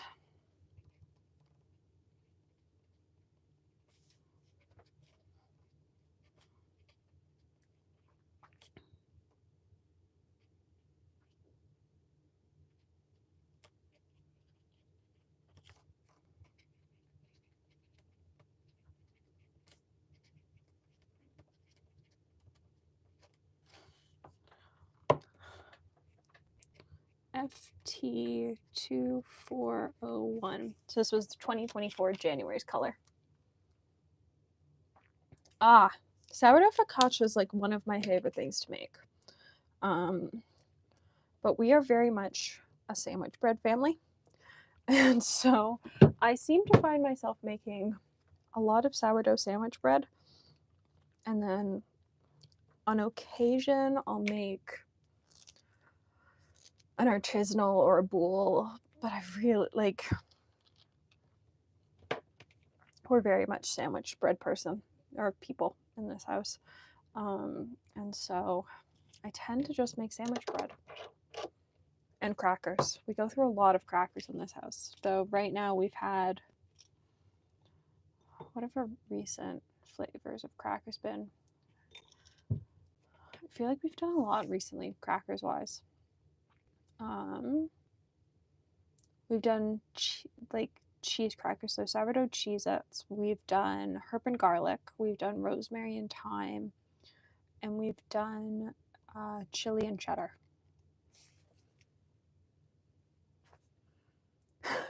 That's fair. So we have 2 starters in the house because the starter that I use to make bread is not my starter for anything else. And my counter starter does not work well for bread. It's a bit, he's too high maintenance for bread, but he's great for a whole bunch of other things, just not bread. He's from one of our favorite restaurants when they close down. And so he lives on the counter. But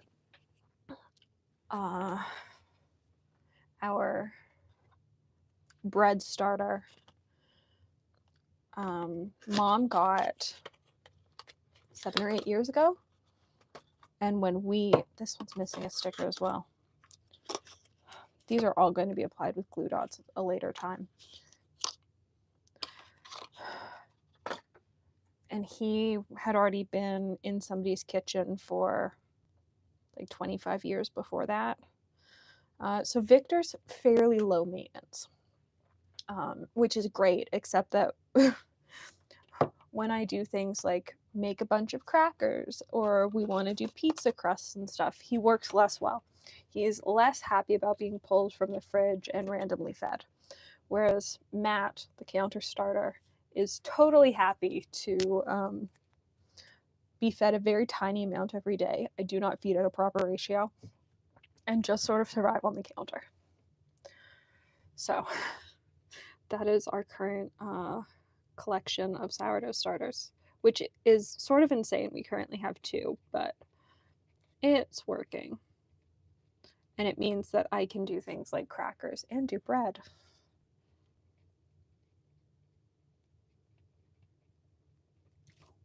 This is Billowing Blush. It is. I find this box so hard to read.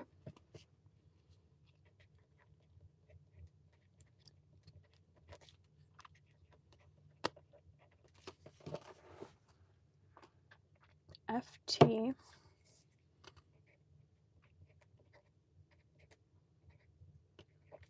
I think my cousin got hers though through like a neighborhood swap group, which is really funny because everyone in the family has a starter. And she went with somebody else's. It is Billowing Blush. It's very pretty. Clearly, I've used more than some of my other fairy tales of this one. It's really pretty.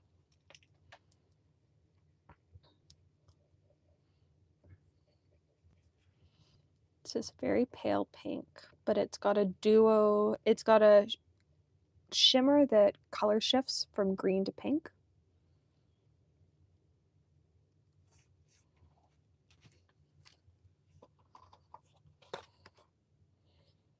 Oh, sorry, green to gold, and it's got high shading. I do like that they label the side of the boxes. My only issue is that sometimes they're so shiny that I can't actually read the side of the boxes.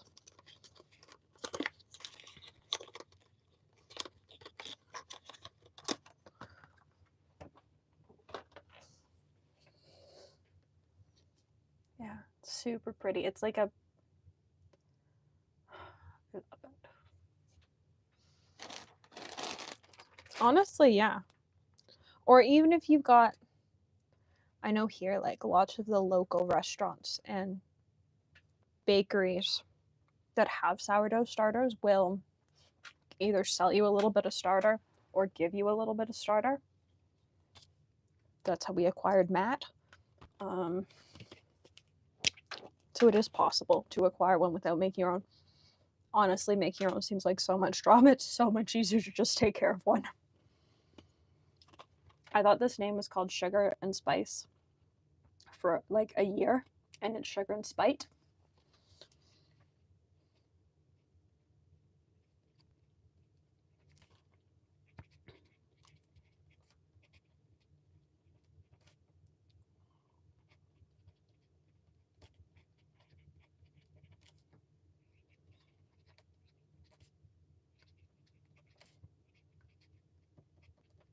Currently have this inked up though.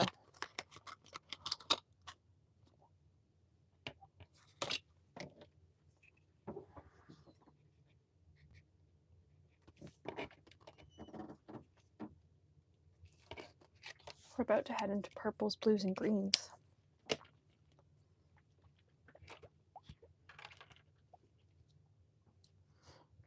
Yeah. Give me a high maintenance pet to take care of. Don't give me a high maintenance pet I have to create in the kitchen.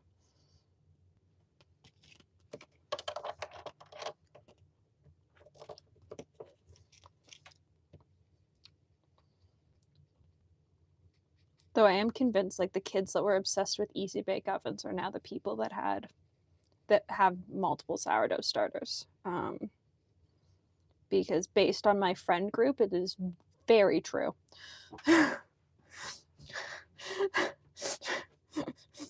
Like obsession with easy bake oven to sourdough starter pipeline is a thing. It's so pretty. I've currently got it in my Estabrook punch.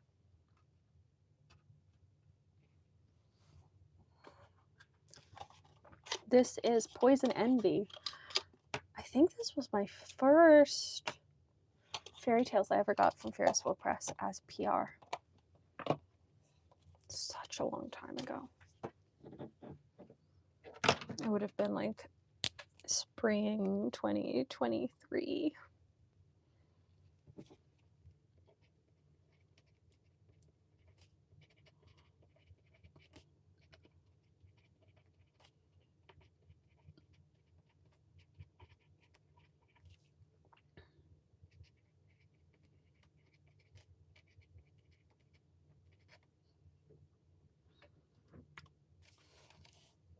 PSE.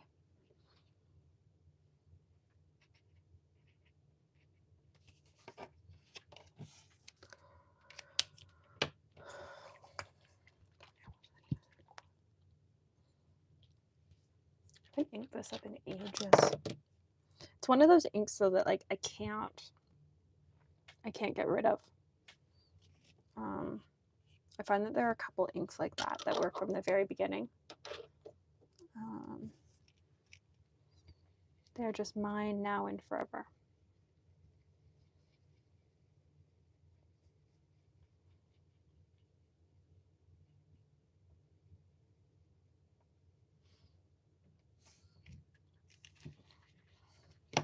It'll dry and then it'll get a crazy green sheen.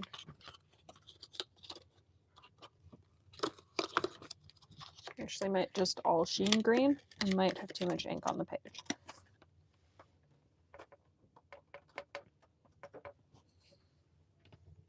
You can see it's starting to dry. So pretty. All right, Moonbeam Meadows. This is new. This is again missing its sticker. What is going on with these stickers right now? All right, whatever. At some point, I will go through and glue dot all these stickers onto my bottles.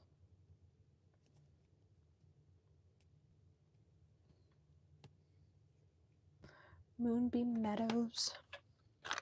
I want to say this color came out like not April. It's not even April yet.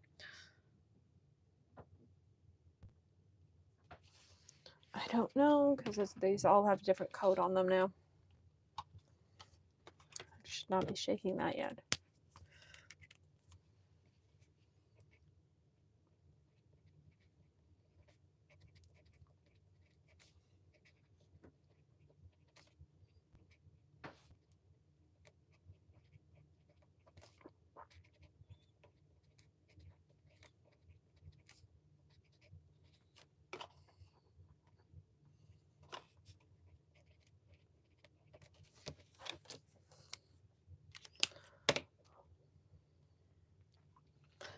Very pretty pale purple.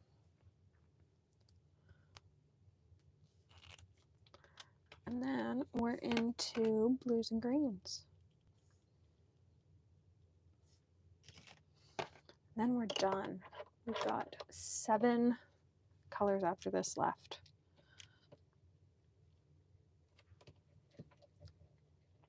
And I would say this one like toes the line of like being a dark indigo versus a purple.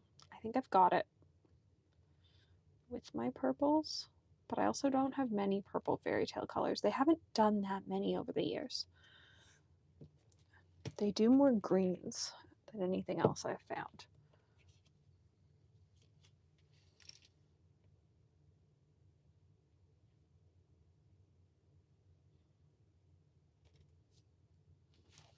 But it has, I think it's a green shimmer. Green pink color shift, high shading.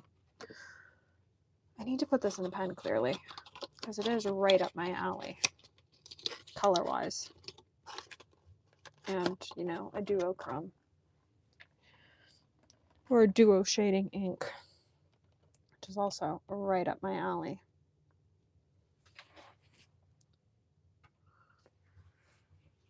What's this? Glistening Glass. This is new. Well, new to my collection, not new to Ferris Wheel Press. This is like old. Maybe 2022.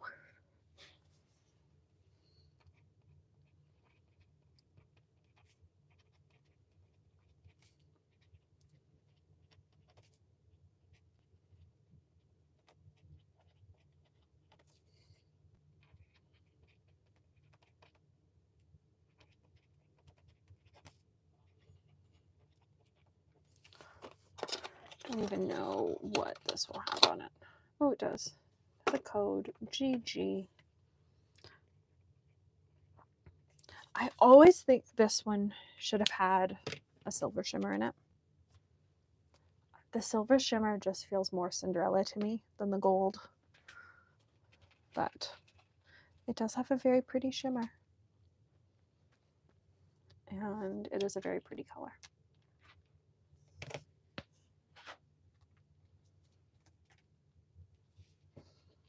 This was one of Mom's picks recently, actually. We did a points order back in the fall. So I had a whole bunch of Ferris Wheel Press points from over the years. I think this was one of the things we picked up, which had been on my list for ages.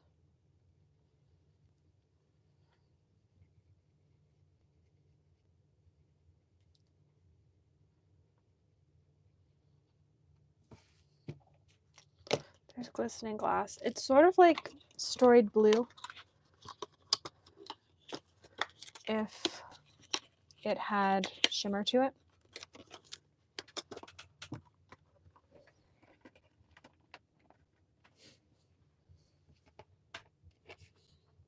It's really pretty. I think I've got an ink swatching short on it. We have Unfettered Flight, another brilliant ink. I think I've got a second bottle of this ink.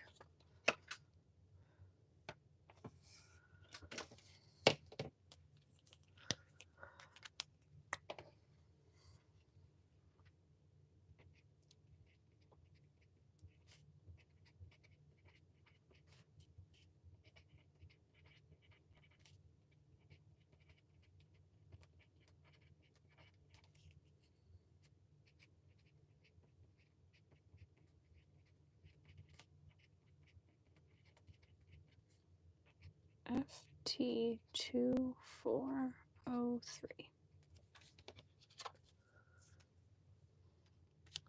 I love this color. It is one of my favorite fairy tales they've released in the past year.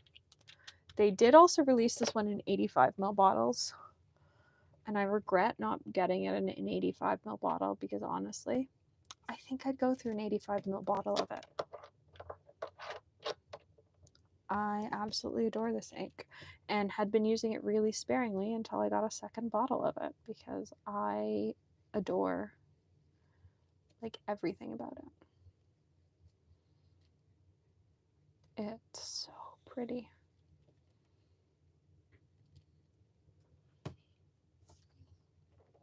It is a light blue with a pink gold shimmer and high shading.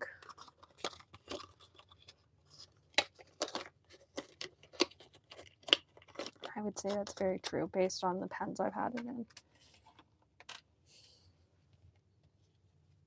So pretty. All right. The Ribbiting Pond, currently in a pen. This is currently in my Opus 88. TRP, the Ribbiting Pond.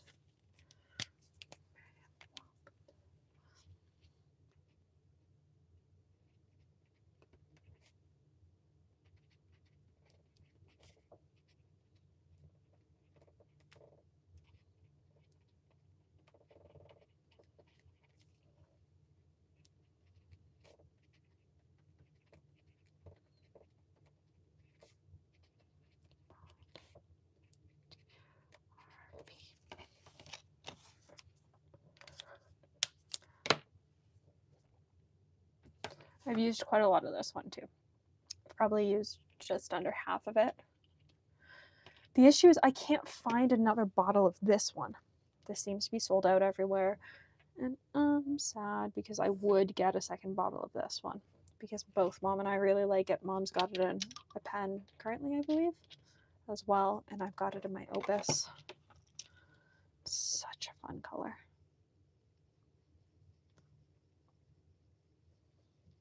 Such a pretty turquoise with a beautiful tone-on-tone shimmer.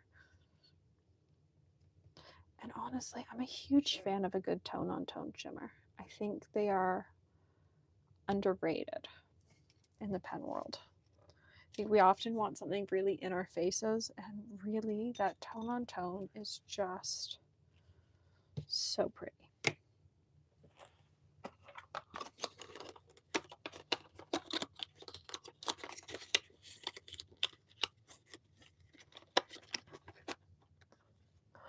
This is the Ribbiting Pond, which is quite hard to find. I have not been able to track down a second bottle of it for my collection, and I'm really sad about that because I would love to have another bottle of it for my collection. It is a, I want to say 2022 ink. Ribbiting Pond.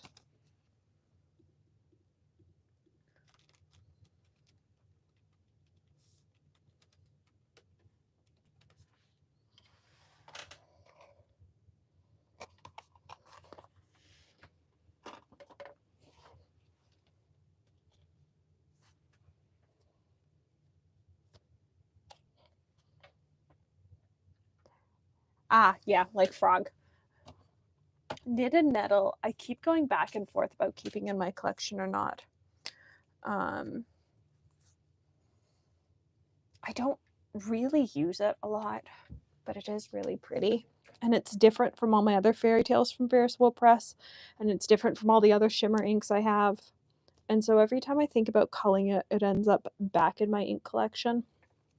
But I don't know. This is Ferris Wheel Press Tales Knitted Nettle. And it's got a label. FT2402. So I think this was February's ink last year. Might be wrong. But I think it's February. I do have one of those like little globe stands for these inks. I find that I almost never use them other than to display a bottle on my desk. Because if I'm doing something like this, it's annoying to deal with, though it is really cute.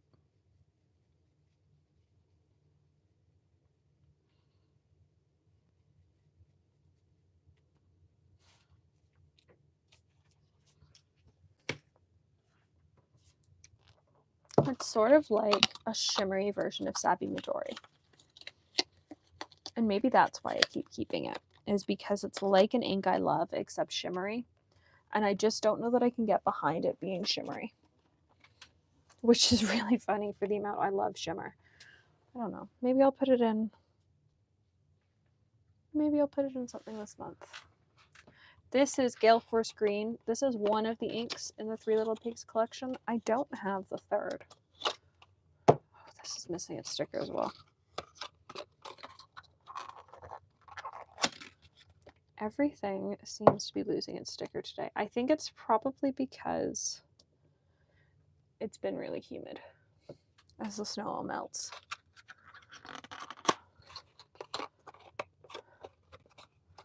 But Gale Force Green. The code is FT. So what's this? August, I think.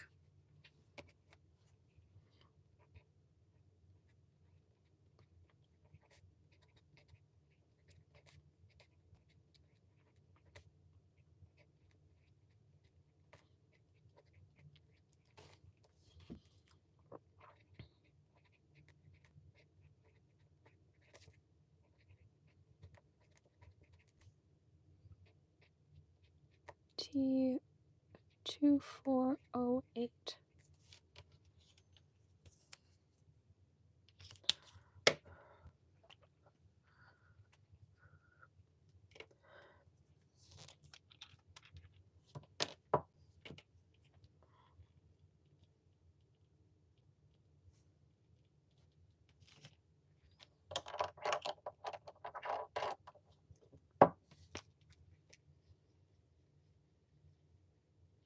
See, I like this. Like, this is a nice muted green.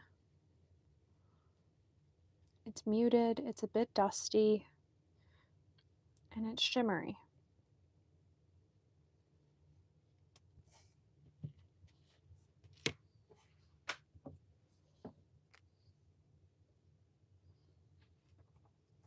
I think it's supposed to, what is it? Green to pink. It's the shimmer. Oh yeah, okay, I can see that. And then we have Emerald Gardens and Brilliant Beanstalk, and then we're done.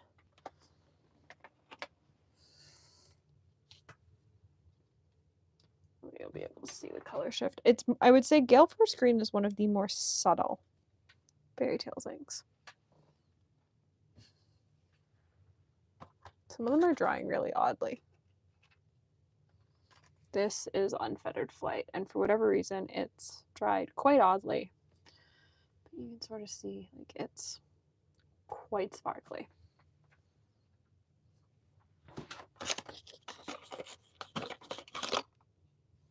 Doesn't have a sticker.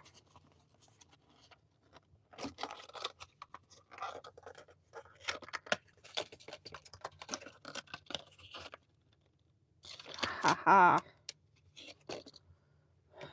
These are all going to be glue dotted onto bottles.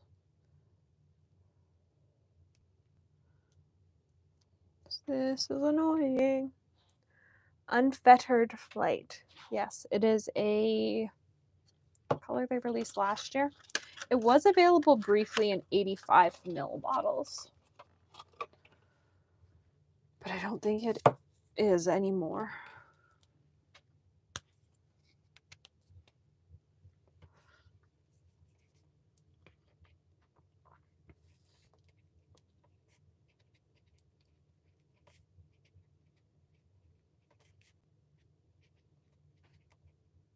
Ah! Well, it took quite a long time this evening to make a mistake.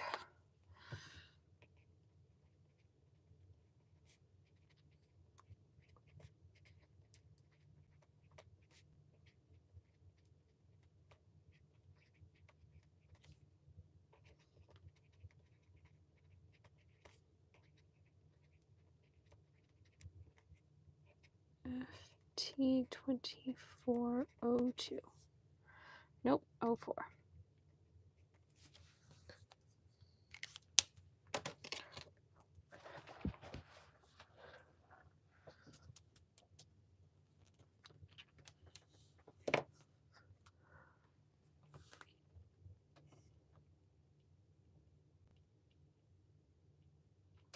Can you, like, not do that?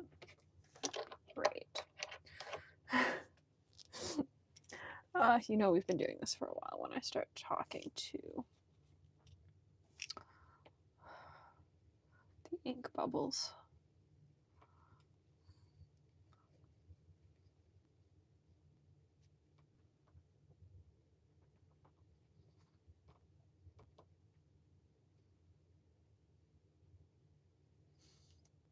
There's Emerald Gardens.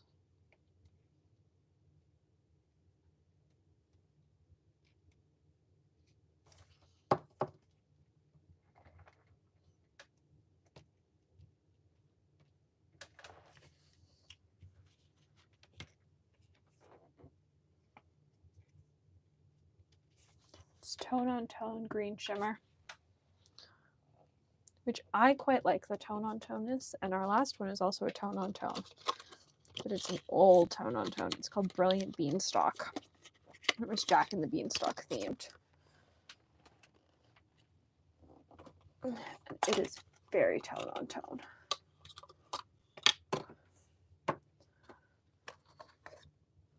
Or I guess it's got a champagne glitter according to the box. So pretty.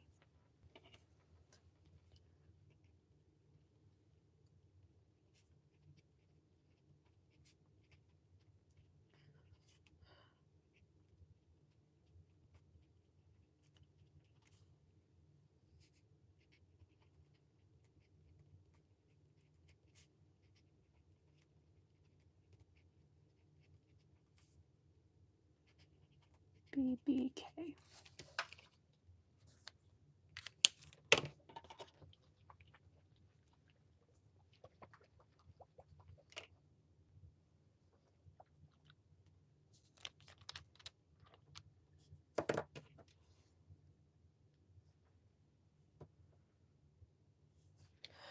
I've got 2 bottles from them. And everything else I've got is in samples from friends' collections. I do like their inks. I just don't own a bunch of them. I own Robinson Crusoe because Mom really likes it, and then I own Atlas 12th Night. This is one of my favorite green inks of all the green inks I own.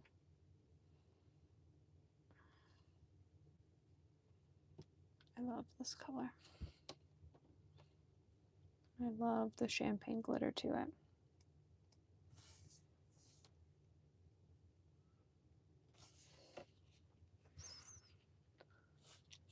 All right, there we go. They're all the Fairy Tales inks. Normally I would put them back, but I've realized if I put them back, we can't get to the everyday inks. So instead, I'm just like going to tuck them to the side, sort of, so that I can still access my ink wall, but that they're sort of not underneath my feet. There.